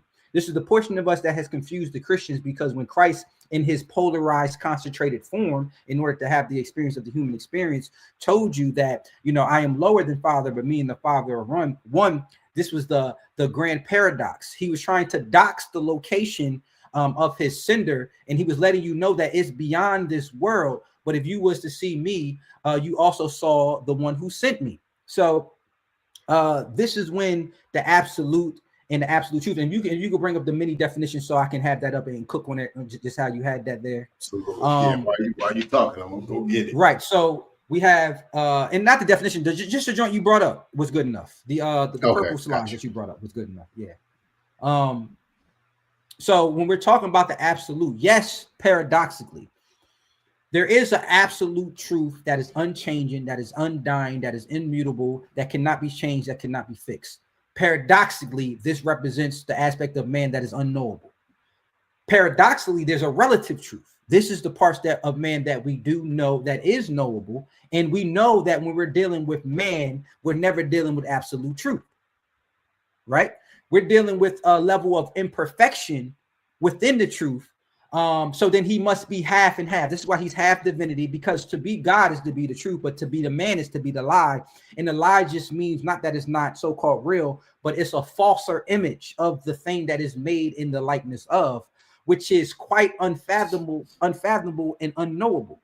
So this is the reason how people can come here, and shout out to science. You can say what you want, but science allows for there not to be an absolute, for them to produce theories, but then they can build absolute models off of theories until another theory then thus comes and replaces that theory. And then they build new models based off that theory. So you'll ask yourself, how in the world can they build real working things off of science that can be replaced, that invalidates the other science? Because then that's the universe expressing itself through polarity, that even if it's not true, if a man makes it true relative to himself, then it becomes true.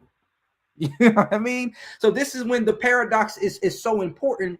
So even when you're standing as an initiate in your truth and you're getting real world results, it's but a half truth. That's why if John hears your truth, but he doesn't have your knowingness and conviction, he walks in your shoes and he falls in his folly. Then he blames you. What, Ferdinand, you said XYZ, XYZ. But you don't understand, it wasn't the action that Ferdinand did. It was that man's belief that made it so. Because his belief, even though they're outside of God's absolute, he has the free will and the dominion over the Father's hands. And his we understand everything that's seen manifested is not the totality. It is a polarized, concentrated version, unless it wouldn't be able to be aware.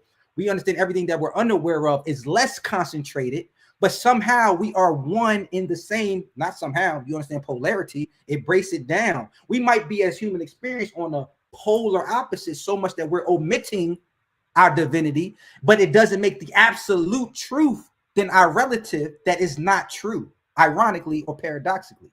And this is why I gave the disclaimer, because I even hear the contradictions in what I'm saying, but somehow even within the contradictions, they are true. Somehow because it's a divine paradox.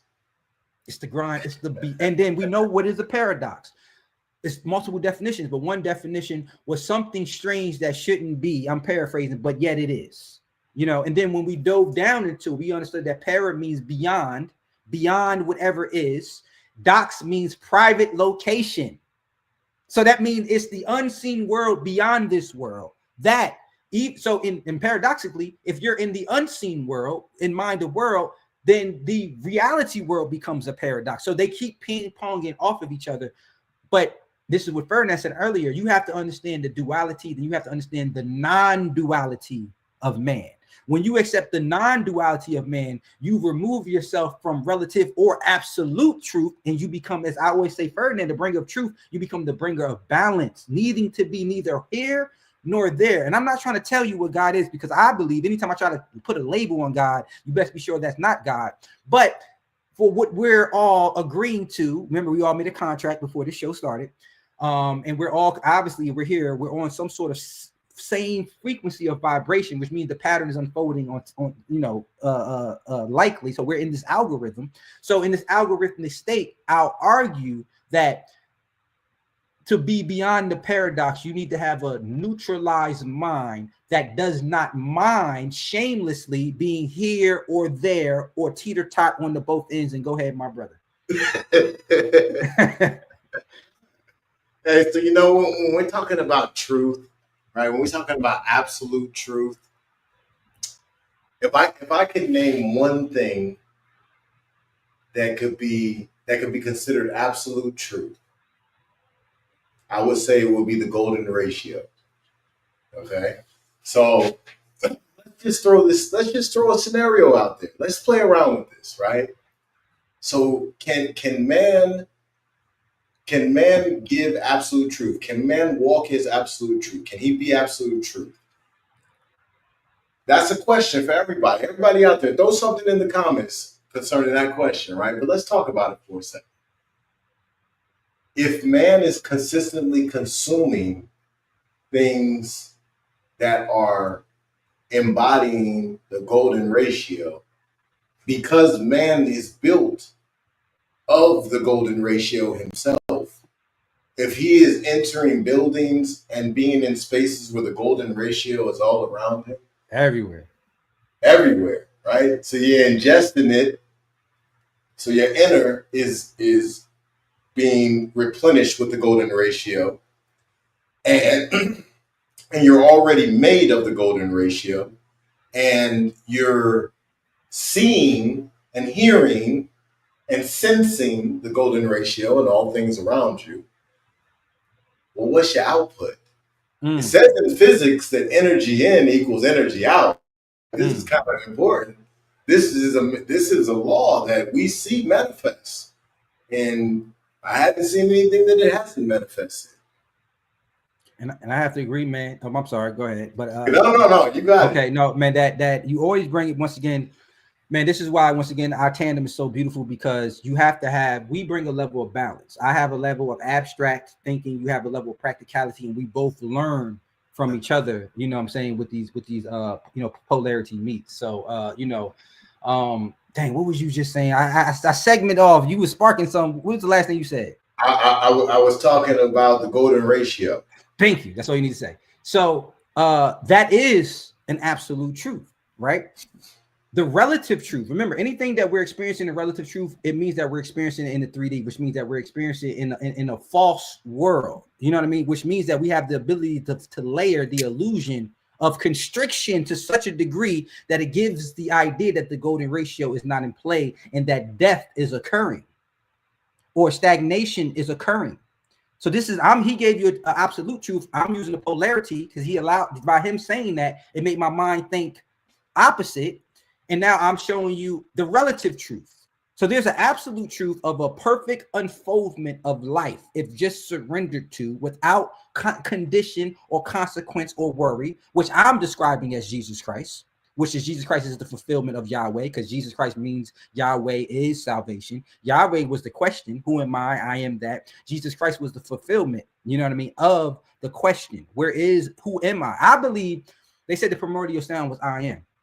This is why you got to have your own understanding, because just because this man said it or Buddha said it, okay, it is what it is. I have people who talk to me too, damn it. I'm able to deny these thoughts in my head. But I believe the first sound was, who am I? Or am I? Reverse, remember polarities. And then the echo responded back with the golden ratio, I am. And it's a song and dance of man, because in order for man to create, he has to know that he is separate, an illusion, a relative truth. The absolute truth, you are not separated. The relative truth, the unseparated became separated. You know what I mean? So we have to be able to pair it at all times, be able to use this paradox if you really want to make sense. And like, her name is Marquita. Is that how you say her name? But shout out to her when she said absolute truth from man. And then here's the paradox about required, because she's true and it's not true. Because you can choose to not see absolute truth, which means that you won't see God. So she is, which God is absolute truth, all that is in existence. So she's right when it's saying that absolute truth requires you not seeing yourself separate of God. But here's the thing about polarity. We can maintain that in a meditative state because we're in the rhythm of flow. You're only going to be able to escape that pendulum before you are forced back down into the realm of relative truths. You know what I mean? But we're trying to teeter-tot, and we have to keep an equal balance, which I need to do more, because I need to be more still. And as I know the word means now, purity means to sift through mind. You know what I'm saying? Or to sift through, to you're moving yourself into a certain way to where a lower, denser thing is falling away. You know what I mean? So when I'm not being as still as I need to be, I'm not activating the more polarized, ethereal, astral version of myself. Now, I do use my stillness before I go to sleep and wake up as sort of a cheat code, but I need to take more time throughout the day to immobilize the body. So, because if I stay in the body too long enough, we already know we're not working with reality. Reality just means original substance. This is why I said we've broken this down. So when we're using the words, please use the definition of the words that we all contracted to agree to use. This is why we go through the definitions, so that when we're saying words, for the lack of better words, you actually know, kind of what we mean, and what we're talking about. So you understand, if you're not giving yourself time, not just before you go to sleep, because when you go to sleep, you're less able to control what you're doing in this other realm, because you're not doing it with intent. When you meditate, your intent is to go into the other world, but to maintain control of self, which is now you're working with higher magic, because you're working with intent. You know what I'm saying? And you're working with purposely putting the body at rest, which we understand. Here's high science. Transmute means but mute, we forget that word. So when we think about transmuting, we think about changing the thing, but we don't think about that the thing is actually chaotic, and we need to bring more entropy, which is more rest to ourselves. We need to mute the transmission inside of self to allow the thing outside of self to change, because we are the ultimate controller and collapser of whatever frequency that is outside of us. You know what I mean? So appreciate you, brother. This is transmission between us. You know what I mean? So this is just important stuff that, once again, repetition is mother of skill. As I repeat it to you guys, it gets further, especially with energy. We're repeating these things, and mind you, man is mind, but words must become flesh. It cannot stay up here. Words become flesh through this, the vibratory frequency that seems in this realm. Yes, I can get to a level of core where I won't have to say things to you. We can kind of pick up on it telepathically, but it seems like we cannot completely escape the voice, the word, the spoken word. The spoken word has certain power, the tongue, to dictate God's mind made manifested. You know what I mean? So even when we're talking to each other, we're speaking this conviction, all it's doing is solidifying the polarities and the energy. Remember, we said in the beginning of the podcast, this is why when you listen to non-melanated folks, and I love my non-melanated folks, but when they're speaking, they're missing with that James Brown had that little bit of soul. So when you're hearing the information, it's not doing what the Bible said, because it said Adam 2.0, right? Which we know the original Adam before the splitting was the balance of that masculine and feminine, right? And it said that the Adam 2.0 was not going to be created through dust, but it was going to be created through a quickening of the spirit. So now we're talking about frequency. Now we're talking about vibration. Now we're talking about polarization, because we understand polarization, based off our last episode, is basically the collapse of a particular frequency that is set apart. Because in order to polarize, you have to have a pendulum or something that you're being aware of. This is why the ego in certain degrees, because if you have a certain understanding, oh, we're all one, I bet you that pendulum is probably kicking you in the ass, because you think you not having an ego or separation to become the polarized master is getting you closer to some sort of divinity, when it's actually pushing you, as the thing said, into a delusion. Because since you think this place isn't real, you think that the shadow can go somewhere, just like your shadow. A shadow's behind me, it can't go nowhere, it's a part of you. You know what I mean? So yeah, just to bring it back to you, my brother, that's kind of what I, wanted to, ramble on, or I am rambling on. And whatever you have to add to it, feel free. We've been on here 211. It don't feel like it, but geez. When we think about words being made flesh, I like to think about thought, right? And what that is and what happens in that process of manifestation. All thought must manifest as physical action, right? So we have a thought, it's an electrical impulse that's created, right? And it's moving along these neural pathways, right? Down the spinal cord and to fingers, to eyes, to mouth, to legs, to feet, to blood flow, to heart, to immune system, liver, kidneys. And it may be instructions to grow. It may be instructions to run.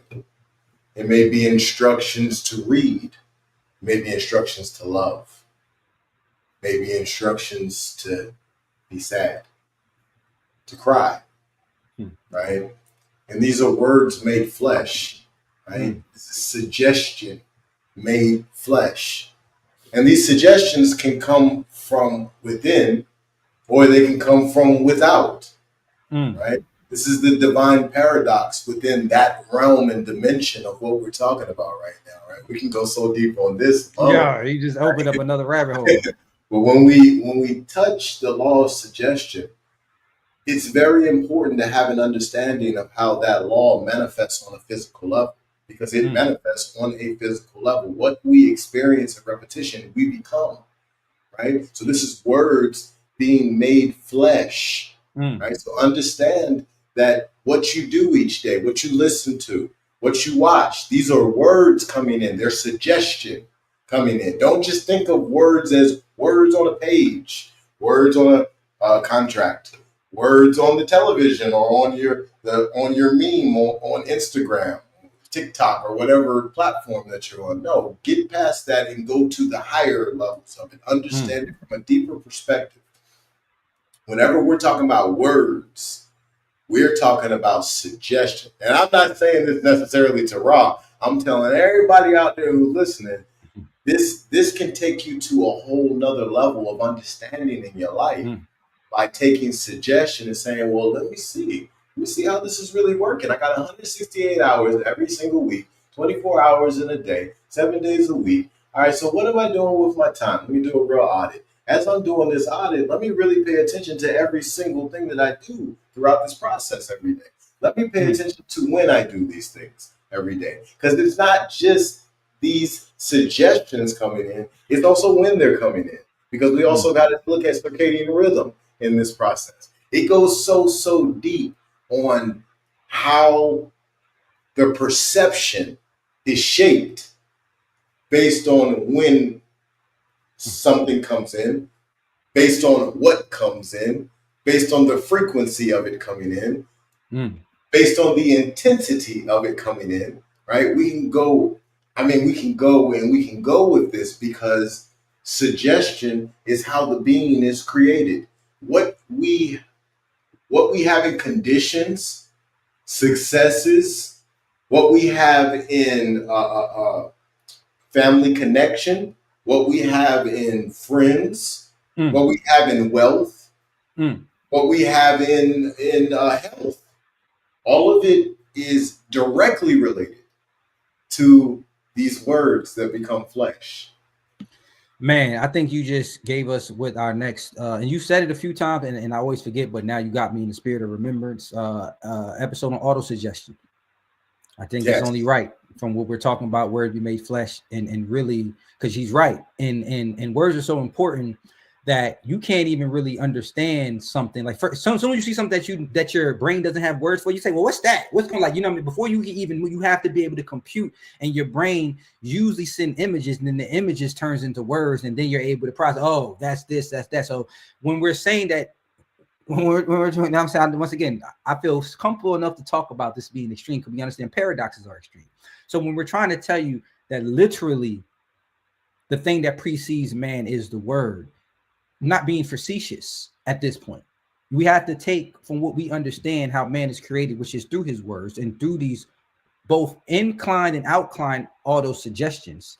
What did happen under the curse of Adam, man had to toil from his hands, but he could not see the maker of his hands. If you even go back to the story of Job, he asked for a mediator. There was no mediator. God was up there, man was down here. In this new age of Aquarian, the light bearer, the dissension, the fallen ones, the Nephilim, the whatever you want to call, which is mine, man now is not constricted to the brute in the work of his own hands. He's able to look upon his own hands and see what he's done. We've been in an ignorance, blissful state for thousands of years, and now we're waking up and we're able to see the works of our own hand and question who is making my hands move, what is making my hands move, where is these thoughts coming from, and we're able to now think on our own thoughts, which then connects man back to God, which we know God to be mind. So we went from being stuck in the relative, right, to where now we went from the absolute, which we understand was a polarity, a polarization, you know what I mean? Which in what we understand was also an imbalance. So then it had to go from the known completely into the unknown for a period of time to balance out the imbalance of being absolute. Come on now. You know what I mean? It had to become relative. Now we're in an age where the absolute don't take over. It's the reconciling of the opposites into one meeting ground, which is now you can work with relative truth and absolute truth with free will and discretion. You're no longer in the period of darkness or completely in the light, which allows you. Remember, the angels couldn't do certain things. And this is the reason why it was the revolt in heaven. And because the alleged Satan was like, nigga, how you going to give them free will? And you got us up here just hook, file, sync, but they were so close to God. Man had a certain level of polarity where he's at, and he's allegedly between heaven and hell. So where is going to be the place to earth? All the demons want to come to earth, all the angels want to, because this is the polarity that the extremes in polarity can meet. This is why I need to understand even man at his worst is a blessing unto creation. This is everyone is so looking at us. How can they be so dumb and so smart and so enlightened and so stupid all in one being? Light beings are only light beings. Dark beings are only dark beings. We do both. We do light work and shadow work, which goes to show you that, once again, I know we are familiar with it because we've been wearing these, so we see it all around. It happens. People take life, give life, all types of stuff, and we don't understand what is moving in action. We haven't fully believed in the story of the Christ. Not that he is coming, he already came. You know what I mean? And it was a delivery. Once again, we understood that the Christ consciousness, it told us that it was going to be, as my boy said, an expose, a revelation. You have to have truth before you have revelation. Right or wrong. Yeah. So it was going to be a level to where we would know the truth, and the truth would set us free, but it still did not absolve us from being on earth. It just said that there was going to be a new earth that was going to be created. And the old earth, which was to me, earth where man was condemned by his own self-condemnation, that he wasn't enough, and that somehow God was not within him, but outside of him, which left him outside of God's reach. How the fuck am I supposed to feel? Am I not supposed to be depressed and descended and all these other things if I'm under the delusion or the times of the age, which we understand we're in a state of remembrance, but just how this feels holy in a short time, not to say a short time, but in a period of time, we'll go right back to the state of ignorance. Why? Because the reason is God's reason, which is just the repeating of seasons. We just so happen to be blessed with the present, a gift that's been foretold, of knowingness, of we were stuck in before this. They say, well, where was man before he was man? Before we ate from the tree, we was in a polarity that omitted a darker side. So we had to descend into darkness in order to be truly found, because we know that. That's why I call you the bringer of truth. God told you, I don't see, when you say you're the bringer of balance, I hear truth, because I know balance is truth. And anything that is Not to say that it's not truth, but it's not an absolute truth. Just so happens, based on what we understand, the absolute truth isn't in heaven or is in hell, because in the polarity, they both omit each other. Come on now. So it has to be on earth. If God can't be God because he's too high, the devil can't be the devil because he's too low. What else? What can I assume then about the natural understanding of man? You know what I mean? Come on. And then you create child. And this is why it appears Yahweh appeared on Adam's side. The so-called Satan, El Shaitan, appeared on the evil side. God made man physically, the masculine, toil with the earth. God made woman, which is the opposite side of man, toil with her mind. The devil in her mind is spirit. You get what I'm saying? So we were both afflicted with a certain thing, but we also have to understand that here in the feminine principle, divine, the feminine is more active. This is why lower magic is so important to understand in the world of where the masculine seems to have a certain level. Doesn't mean better. It's still an equal 50-50, but the masculine has a certain control aspect here. You know what I mean? That the feminine is his mediator. His feminine can't necessarily tell him, but she can inspire his spirit because she's the connection to the unseen. But here's the thing. This is why God hid it inside of us. She has the truth, but she don't know the truth. You want the truth, but you don't have the truth. Cook with me. You know what I mean? She's the oracle, but she can't decipher her own message. You know what I mean? She said truth. Shout out to Marquita. I don't want to say her name wrong. Marquita, did I say it right? Marquita, yeah. Shout out Marquita. So this is my perspective. She is the truth. For us to have the truth in any capacity, we got it from her. She is the mother of humanity. She is the goddess of all of the universe. These are, like I said, this is my perspective. No, you got me. I'm ready to add in. And I go hard on the wives. I go hard on the girlfriends, and I go hard on their behavior.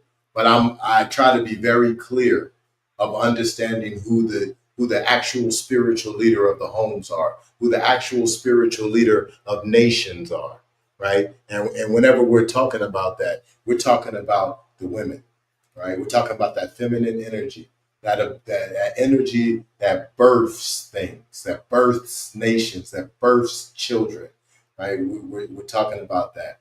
And are we in a position right now where many of the ladies are not walking the truth? Absolutely. Absolutely. But rightfully so. There's a lot of spiritual warfare that's being waged against our women that they don't truly understand. And even in the midst of a Ra or a Ferdinand, we could present a scientific journal paper after scientific journal paper from highly credible individuals. We could sit down and show them the pages. This page right here in this book. This page right here in this book. We go to the Bible, this verse, this verse, this verse. We go to the Quran, this verse, this verse, this verse. We go to the Quran, this verse, this verse, this verse. We can go to the teachings of Buddha, all of this, the Vedic and the Manic laws. And they can't hear and they can't see. It says in the Quran of Mecca, Saudi Arabia, chapter 2, verse 8, I believe. It speaks about those who have walked a path that was less than righteous for long enough where now they're being punished. And their punishment is that they can't hear and they can't see, right? So this is many of our ladies, unfortunately. This is many of our mothers of humanity. And it's as a result of them signing up for Western psychological conditioning, unfortunately. And they more than likely didn't understand what they were doing. And we need to have grace as much as we can to understand, because many of us walked that same path. We've grown from it at this point. But yes, a lot of our ladies, they need they need help, not necessarily from another person. They need help from their own spirit. They need to step into a pathway where they can hear that voice within that's telling them exactly what to do, and you just follow it, right? You dial down the emotions, you dial down the more than likely fugazi intuition, and you focus on allowing spirit to guide you. Because right now you might either be blinded or you got some haze over, right? And it's not every woman, but it's many of them in civilized societies. Because keep in mind, even though spiritual warfare was waged on the melanated male and the melanated female as well, the male didn't have that many programs to help him when he was falling short. Well, his penis hole doesn't pop out babies very well. What we need, and I'm speaking as the government in this parody right now, we need the one that pops out babies. So what do? You make a bunch of programs to make sure that, if she can't make things happen for whatever reason, then make sure that you're taken care of. However, understand that comes with a sacrifice. Right. Nothing's free. You got to cut the most important piece of your triune Allah, your wisdom, will, and love. You've got to cut the most important piece of that man, woman, child. You've got to cut that teacher. You've got to cut that disciplinarian. You got to cut him out. But if you do that, listen, every month your rent's paid. Every month you get food in the refrigerator, no problem. And we're gonna up it as inflation happens to make sure you can have, lobster when you want, shrimp and crab and all that, no problem, right? Just keep raising this next generation of slaves, right? Well, when they don't call them slaves and they call them a working class man or a working class woman, then what happens is we don't really realize what they're doing. And then we sign up for things that we don't really understand how they're going to play out over decades of time. So this is part of the story of our ladies. And while this story has manifest, we also have a story of feminism that has manifest.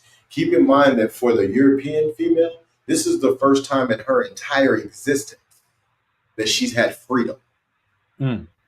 The ability to be able to make decisions.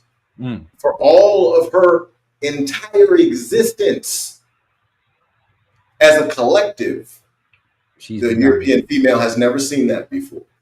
Right. So this is something very new for them, and they wanted it so bad that they got our ladies involved in it. Our ladies didn't really realize what they was doing, so they set themselves up for a fail just to help the Caucasian ladies have a little more freedom. Right. This is the real story of feminism for anybody who doesn't know, okay? And it has played against the melanated female more than anyone else because it's her children that are all over the earth, every nation that we can look at, don't matter where it is. It's her children that is building the buildings, creating the systems, making the roads, creating the curriculum in academia, creating the sermons in church and in the temples. This is her children. She paid a heavy price without even truly understanding it. But now we are waking up. We are in a time now where the hourglass is running out. Listen to me, everyone out there. Hear me right now. The hourglass is running out. Uranus and Gemini happens July 2025. Do your research. If you think that this is just some weird stuff he's talking about, go look up historical analysis of Uranus and Gemini. See what you see. Look at that 84-year cycle and see what happens every single 84 years for all of mankind's history. This didn't just start a little while ago. Now, Google might only tell you about the last 3 times it was in there, but if you do your research, you really want to get on your history stuff, you'll realize that every single 84 years, as far as you go back, There's been some type of major conflict that's been the equivalent of a rebellion / revolution, with whole regime changes, whole ways of life changes, financial system changes, all of that every 84 years. And we're at the end of year 83 right now. This is not a joke. This is real. And everything that Ra and I have been talking about concerning your, and I know you want to get in. I'm about to let you get in. No, you get it. But with everything that Ra and I have been talking about with all these episodes, please take your time and listen to these episodes. Play them again and again. Send them to your friends. Send them to your family. Because it's a saving power that we're talking about. Understand that if you want to rise in your vibration, you want to rise and being able to be out of the swinging, be out of the way of the swinging of that pendulum, you don't necessarily got to listen to Ra and myself, but you got to listen to somebody who's speaking a similar message. Similar messages were spoke thousands of years ago by Jesus, Abraham, Melchizedek, Oh man, my man said Confucius. We can go down the list. Listen to these messages and try this stuff. Don't trust anything we're saying. First, say to yourself, you know what? This ninja ain't credible. You know what? I'm going to try what he's talking about because I want to just see if it's real. Try it. Try some of these meditative techniques. Try reading the Kabbalion. Get a deeper understanding of the divine paradox. Read about the all. Read about mentalism. Understand the 7 subplanes of each of these great planes. Try what they're talking about. Don't just hear about this philosopher's stone concept that the Europeans was turning lead into gold and think that that's the end of the story. No, that's the later part of the story. The beginning of the story is the more important part, where they're doing this in the transcendental way. They're turning spirit from lead to gold. Well, what does that do when it trickles down into mind and then it trickles down into physical whatever? Whether it's physical behavior, physical creation, physical relationship connections. What does mind going from lead to gold look like? Well, I can give you a couple of examples. Malcolm X, Marcus Garvey. Let's see, who else? Joe Jehuti, right? And the list goes on. Well, who are you? Man, beautifully put, my brother. Like, so I can't even really even follow that up, man. You know, the only thing, you know, I wanted to say is that I absolutely agree with Ferdinand. Just to bring it back, you know, he always gonna get you with the practicality, which is why I love him. I'm gonna hit you with some abstract. But you know, the feminine energy, man. Oh man, this could be a whole nother show. And it's like when you was talking, I thought of 3 more shows in my head while you were talking. But yeah, the feminine energy, man, from what I understand, is when we're talking about the absolute and we're talking about the relative, the feminine represents to me the absolute truth. Now, once again, I don't want to get women and feminine conflated. Yes, women do embody more of the feminine principle, but they are not the feminine principle. They also have a level of masculinity. They're certain in their own paradoxical way. So are we, our own balance of the energy. And only when we meet as one are we really harnessing the full power, you know. But you know, I do believe that the feminine is the all, and we're in a place where more of the divine feminine is coming, because if you understand anything about masculine and feminine, you understand that the divine feminine represents unconditionality to balance out the conditionality, which the masculine has to have in order to have some sort of container. In order to have some sort of restriction. The masculine is the polarization to the set points.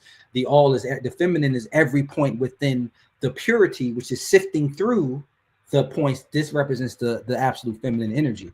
Then when you really start to dive into the deep science, you understand that it wasn't the masculine energy that kind of questioned it first. It was the feminine energy that birthed. This is why if you look at the chromosomes, we have X, which it replicated itself twice. Then we have X, Y in the chromosome. So man is really special because we have the Y principle. We have the reasoning principle, the questioning principle. We have the disagreeableness principle. We have, this is my tribe and my families. You keep your, you know what I'm saying? The feminine condition is less boundary. It's more open and receptive, less judgmental when it's at its height. Now, the toxic version that we see out here, but the allowing of all, that's more so the feminine principle. So in order for the all to be the all, we understand that it represents the feminine embodiment, right? The Sophia. And then we also understand that the feminine represents the paradoxical energy. It represents the energy that is created when creation is being created. It represents the Sophia that is mentioned in the Old Testament, where they conflate it with Jesus Christ, but it clearly says she, and it clearly says that wisdom is personified by a woman, which is called Sophia, sophistication, right? So Sophia is the one who confessed, not Christ, that it was I who you created the world through. It was I who was here before the waters was formed, et cetera, because why she's the mediatrix. This is why I didn't say we're stuck in the patrix. It says we're stuck in the matrix, which is matriarchal within its nature, because all is mind, which represents the feminine energy. Our ability to sift, purify through mind is the constriction of the polarization, which then thus creates the masculine energy, the one that can separate and see and put a box around this and that this is not this, right? So this is where having the masculine principle and understand this high science. So this is where it started becoming different for me when I stopped seeing the woman as other than self. You know what I'm saying? Which I understood, and my uncle used to say back in the day, I always just want to hook off on him when he said, "You single, nephew, a man without a woman is only half a man." And I didn't, once again, things that you said to you, but you don't really understand what he's saying. And whether it was him or Source trying to use him as the medium to allow me to understand that the original man was the union. That union created man. Just how let us create man in our image created God. God wasn't represented as a singular source. It was represented as a collective, right? And it's something about, just think about this. And I tell my brothers this. So look how me and you are building, right? And just to get your face back, because I was just about to reference something back to you. But you see how me or you are building, and we went from one. It was just one. But when it's two, even if it's two masculine principles, look how we're able to come together and reflect each other's principles. But you also see that we still maintain a level of individuality. That's the masculine principle. But when you build with your reflective, man, you're not supposed to reflect me. You can be like me. And we can come together in military style and know our role without being offended by each other's role and work together to reproduce. But you still are separate in rank, and we are okay with that. When you have the feminine principle, she becomes you. There is no separate self. It is you talking to self, her receiving self. Then she reflects to you yourself, back to self, but in the ways that you can never understand. Why? Because she speaks a different language. So even when she's repeating these talking points, it's the simulacrum. She's taking what you gave her with no need for new addition, but she's spitting the pattern back to you in a new way, reflecting to you, which is the woman is the man blesses the so-called proverbial nut, and then the woman as the mediatrix, as the oracle, makes man's word flesh, makes the unseen thing that came out of us. She takes it and harnesses it and takes 8-9 months or whatever the case is. So she is the mediatrix. She is the fulfillment of prophecy, because when man doesn't have the creative principle, his minds are just stuck in the above. It cannot get away into the medium to go from one energy and be reflected. Remember, she's not the transmutation energy, because we understand transmutation just means to cease. What she is that she's the mirrored reflection. But if she's a mirror, that means she's also along the lines of polarity. She has to be, unless she couldn't mirror you. She couldn't be the same as you. So she has to honor the polarization to reflect self back to self, but she does it in a different way. She's the man's mirror. You know what I mean? And this is why I believe, and this is where in the story of Christ, they hide the feminine Christ. They hide the fact that Mary Magdalene was raised to the same status as the Christ, and she continued and perpetrated the message long after the other disciples quit or stopped for whatever reason. But if you don't have the Apocrypha, you don't understand this. We don't realize why were the disciples in the New Testament jealous of their relationship. And Christ had to tell them is that they thought that she showed Mary Magdalene favor, but he had to show them she's agreeable where you are disagreeable. You won't take of my yoke. But the masculine was only able to take on a yoke to a certain degree. It's the feminine principle. And I said this before. If you read the Bible, it does not say Jesus found Mary Magdalene. It said he fasted for 7 days and he appeared before her. And this is before he performed most of his greatest miracles. You go through the chronological of the book. He didn't start doing his miracles until he found the women, the mediatrix. You know what I mean? Why? Because when he was amongst the men, he would speak amongst the men, but they would not believe his words because the men is not the mirror reflective principle of the word. The feminine is the word. So he said, I cannot perform works because they do not believe. So there was a level of a witness to his own word that the man must have in order for his words to be made flesh, that he could not have unless he had his mediatrix mirroring back to him, which as me and you are doing, the two becomes the idea. You know what I mean? We know once it becomes that idea, clothing and fresh is into an action. So women are absolutely the mediatrix between the unseen and the seen, but the woman has been cheated out of her role of divinity, and she has been seduced and reduced into the world of masculinity, which is outside of her nature. This is why she's acting outside of herself. She thinks in her heart she has the power to rule over self, but God has a funny way that he hid the things we needed in each other, so we cannot fully reach him unless we come together. The polarities must meet in the principle of gender, which is the seventh principle, which is also the root chakra, which is the chakra of creation. And here I'm cooking because if you realize, even with our eyes, we're not seeing right side up. We're seeing everything upside down. So when they're trying to tell you as above, so below, it's a paradox. It's as below. The principle of gender, the creation principle, reflects the mind principle. You get what I'm saying? So, man, that's all I had to just roll in with that. Just to add to what you're saying, people think that I don't like the feminine. And I'm saying, no, I don't like these, whatever we have outside of here. Because why? If you would hear the words of God, the true feminine will realize it, incubate it, covet it, grow it, and then regurgitate it back to me in her oracle wisdom that I can't see from above. Because I represent the as above principle. Since she doesn't want to set her submission, because she thinks the submission is a lesser mission, it's the mission that we cannot see, which is the real world, which is the metaphysician, the meta submission. She's the mediatrix between the seen and unseen, but she sees the word of the seen and she loathes after it. So she usurps her role, even to usurping Adam in God, because she's been tricked that her world is not as great as the man's world. And the man, right, has also, because the man struggles with this is shout out to Outwitting the Devil and shout out to Paradise Lost by John Milton, where he broke down kind of the things that we kind of didn't know. And we understand that Adam was a simp. I'm sorry to say, because Adam knew of Eve's transgressions of biting the apple.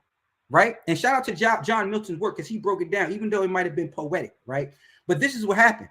The first woman God made was from dust to dust, just like Adam was. This is why in the beginning it said God created him, her, and then somehow he created Eve. Well, what happened to the original her before you put Adam into the deep sleep and separated his rib from himself after you realized he shouldn't be alone? But you then told us you created him, her before you said he shouldn't be alone. How do we reconcile this? Because he made the original woman separate from Adam, dust to dust, formed them both. And then what happened? The Lilith, she left Adam. God thought, okay, the first one didn't work out, but if I make her flesh of your flesh, blood of your blood, bone of your bone, it has to work, right? But what happened was when he did that and he took Adam and he split Adam and he created Adam outside of himself, we love the woman outside of ourselves more than we love ourselves. You know what I mean? And in John Milton's work, Eve ate the apple. Adam knew what she did. Because if you remember, God didn't come when Eve ate the apple. It only happened because he didn't give the law. Why would I give the law of the physicality to the feminine? She works with a different law. He gave the law of how to rule yourself and govern in the proper role, which was the masculine. You know what I mean? So the feminine seduced the masculine. And when he seduced the masculine, that was allegedly the fall of man, right? But John Milton, in his book Paradise Lost on 1400, he tells us what happened was When Eve presented him the apple, she knew what she did and she knew she would die. But he told God, you made her flesh of my flesh, blood of my blood, bone of my bone. If she is to die, I am to die as well. He couldn't go without her because why? We're not separate. So I can't separate myself from the lower self, even though the lower self, which I'm trying to get people to do, to shamelessly accept yourself, how Adam accepted the fate of Eve and said, she's flesh of my flesh, blood of my blood. I cannot part without her. You shouldn't have made her from the same substance as me. So if you want to condemn the naturally of my mistakes, you shouldn't have made them a part of me. You should have made them set apart from me if you didn't want me to go with them and die with them. You know what I mean? So this is where I know I'm flipping it, but I'm flipping it for a reason. I'm flipping it for a reason to get you to understand that darker nature that we was condemned with, the light, the Adam man could not, because it's his very nature. So he had to go through the furnaces of affliction, but what it was promised that you will be redeemed. You know what I mean? But when we be redeemed, this is why narcissism is so important, because they have the book Pistis Sophia. Pistis Sophia happened after Christ was crucified. They fill in the gaps when he went to hell, what actually happened. They'll tell you and us he went to get the key. No. The narcissist told her, no, he went to go find the Sophia, the fallen wisdom of man that was hidden in darkness, not to go get her. But since she's been mistaken and drowned out by false light, he had to bring the true light so she could stop making ghastly images around herself. This is in the Pistis Sophia. You know what I mean? And when he revealed the light to her, she's looking around. Then she looked up and saw where she had to go. And then she started to repeat forgivenesses and repentances through auto-suggestion. In each level she did, she went through like another version of Dante's hell till she got fully resurrected.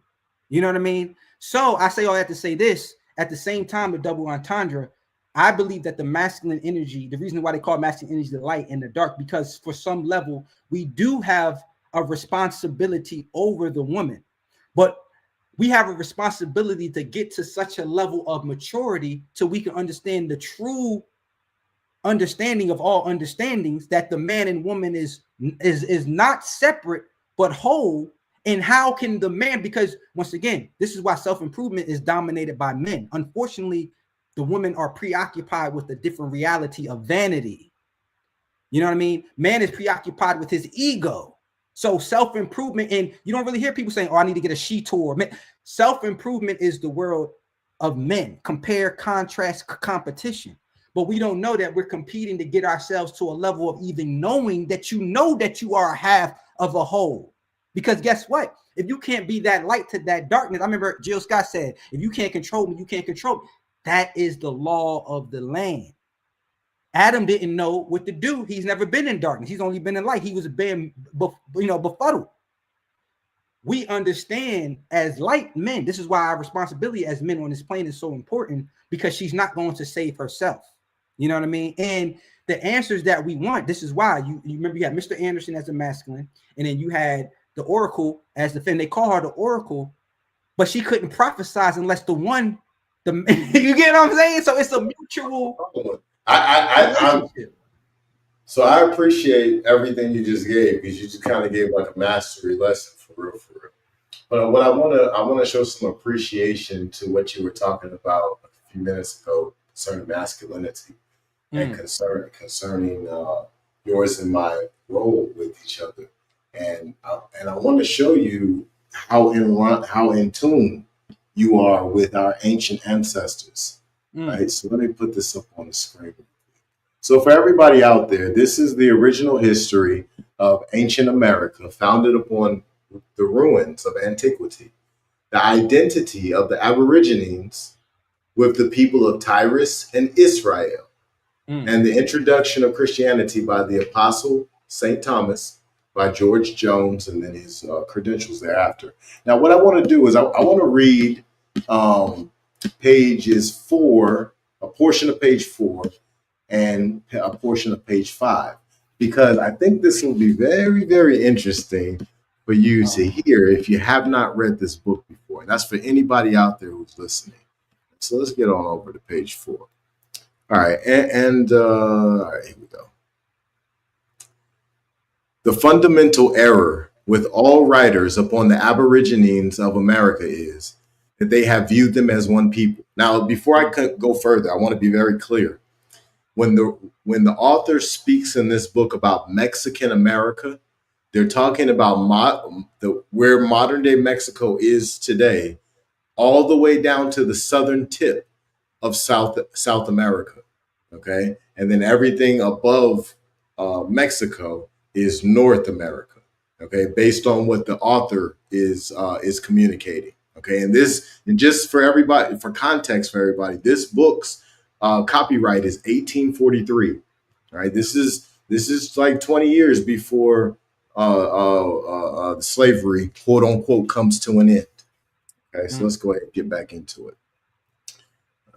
Authors have, therefore, been confounded by the different customs and ceremonies of religion as practiced in the two great divisions of the continent.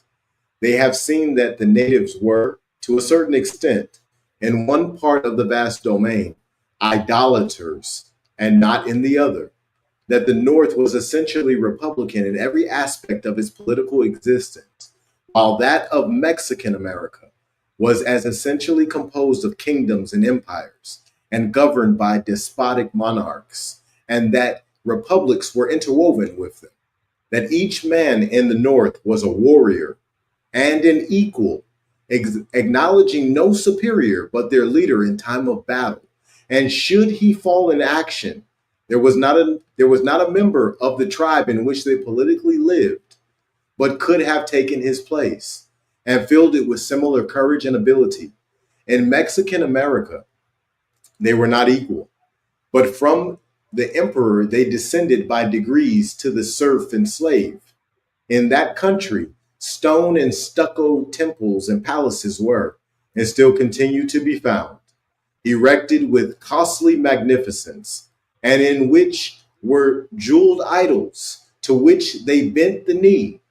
Their rich dwellings were splendid mansions, adorned with sculptured and beaten gold, and graced with the works of art, and as a people, enjoying all the refined elegances of life. But in the North, their temple was the azure canopy of Jehovah, adorned with its myriads of golden stars, and when beneath that sublime dome, they bent the knee, it was to Almighty God alone. Their palaces were the gorgeous vistas of the forest. The columns were the gigantic trees, each year increasing in their stateliness. Their shadowy and painted roofs were the far spreading branches and nature's tinted foliage. Their mansions were those of independent wanderers, even the simple tents of Israel. And as for jeweled idols and figures of beaten gold, they presented the diamonds of the human eye, radiant with intellectual beams and glancing from the living emblem of the first and priceless image, placed in Eden's garden by the architect of the universe. I wanted to share that with you because that's a representation of what our ancestors were. But what our ancestors were, we are today. And you and I, we display this on a consistent basis. There's no superior in these conversations. There's just two brothers building on an idea, right? And at the end of the day, what we get is progress. What we get is something that's created that helps someone else. We get these downloads that come as a result of suggestion from righteous sources. Because we've dialed down the noise and we're able to encode and decode in a more effective manner. Transmute. I'm telling you, you got to just look at the word. You know what I mean?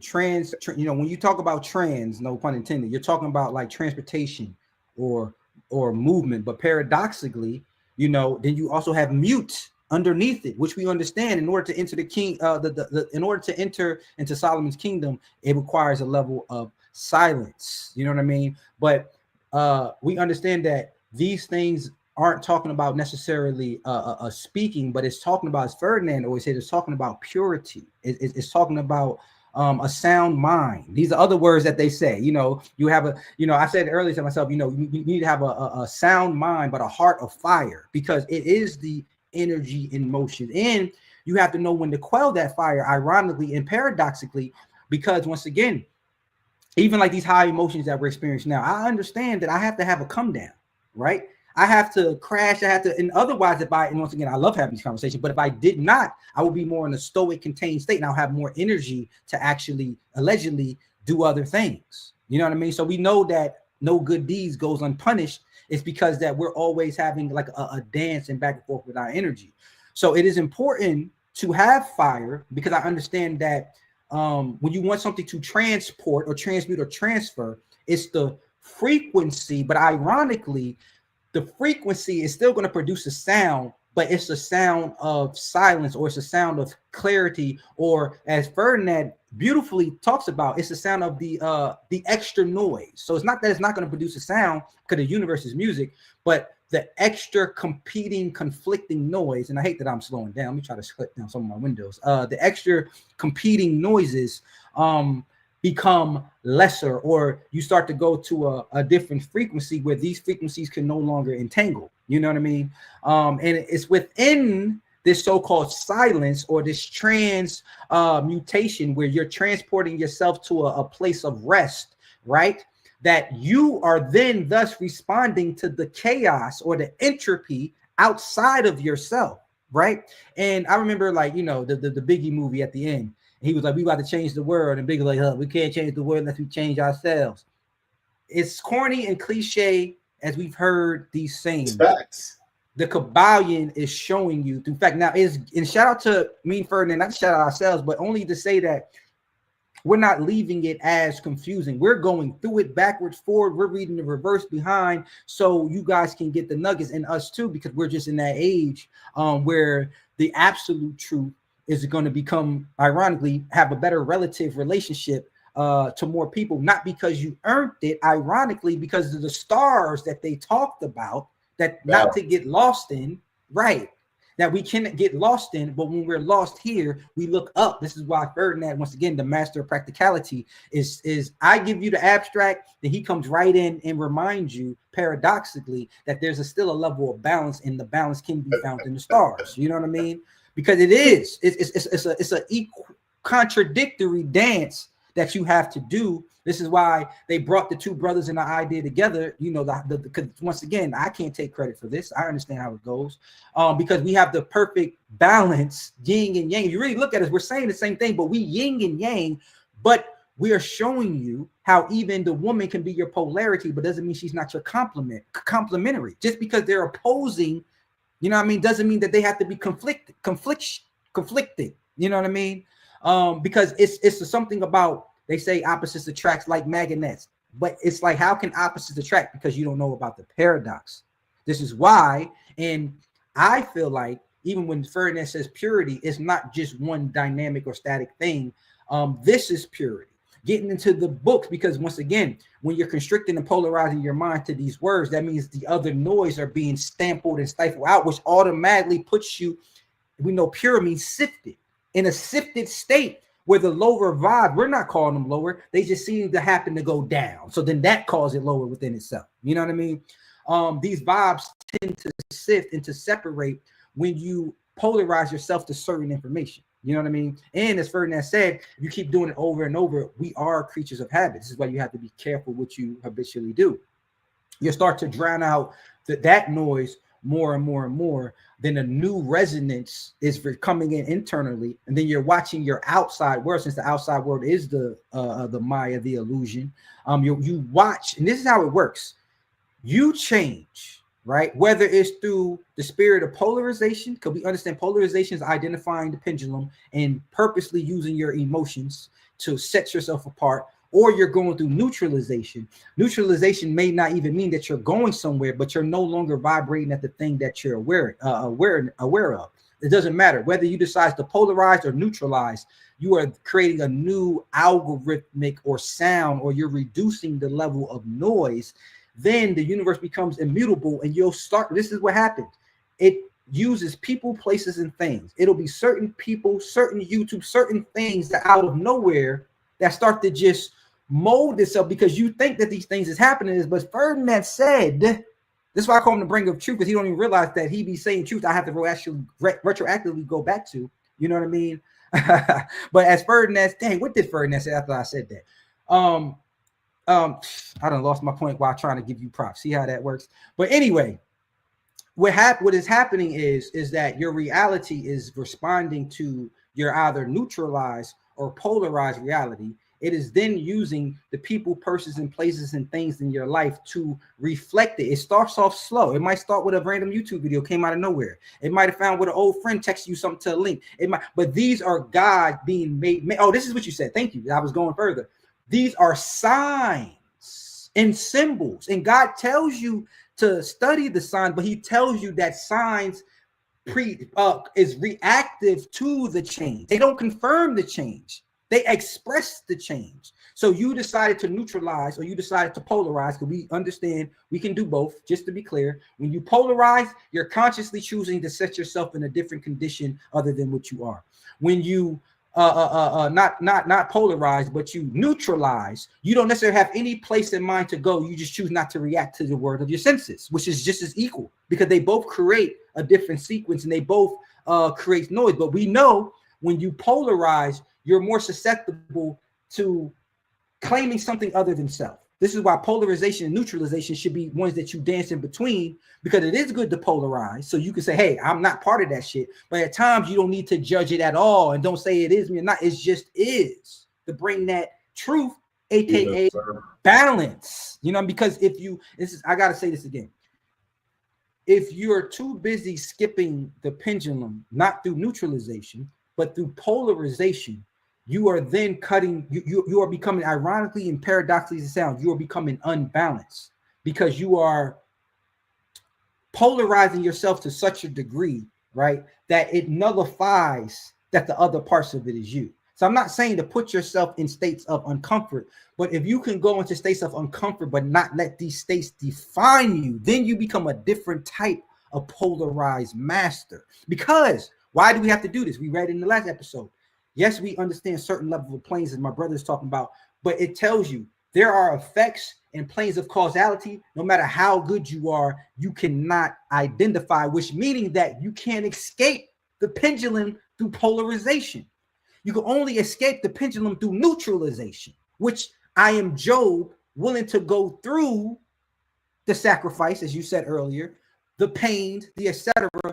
But I am already predetermining that this is amor fati, which means not just the acceptance of one's fate, as Ryan Holiday says, but the radical love of one's fate. It's a difference to accept your fate. Amor fati is telling you to go a step further and to love your fate. And this is what makes you, as one of my favorite authors, David Goggins. Then you look at the universe and say, you know what? You can't hurt me. They are. You cannot hurt me. Because I know how to be the polarized master, but I also know how to be the balanced master and neutralize it. Because if I keep escaping the pendulum, I'm pulling myself further and further away from that rubber band effect. It's going to have to snatch me back.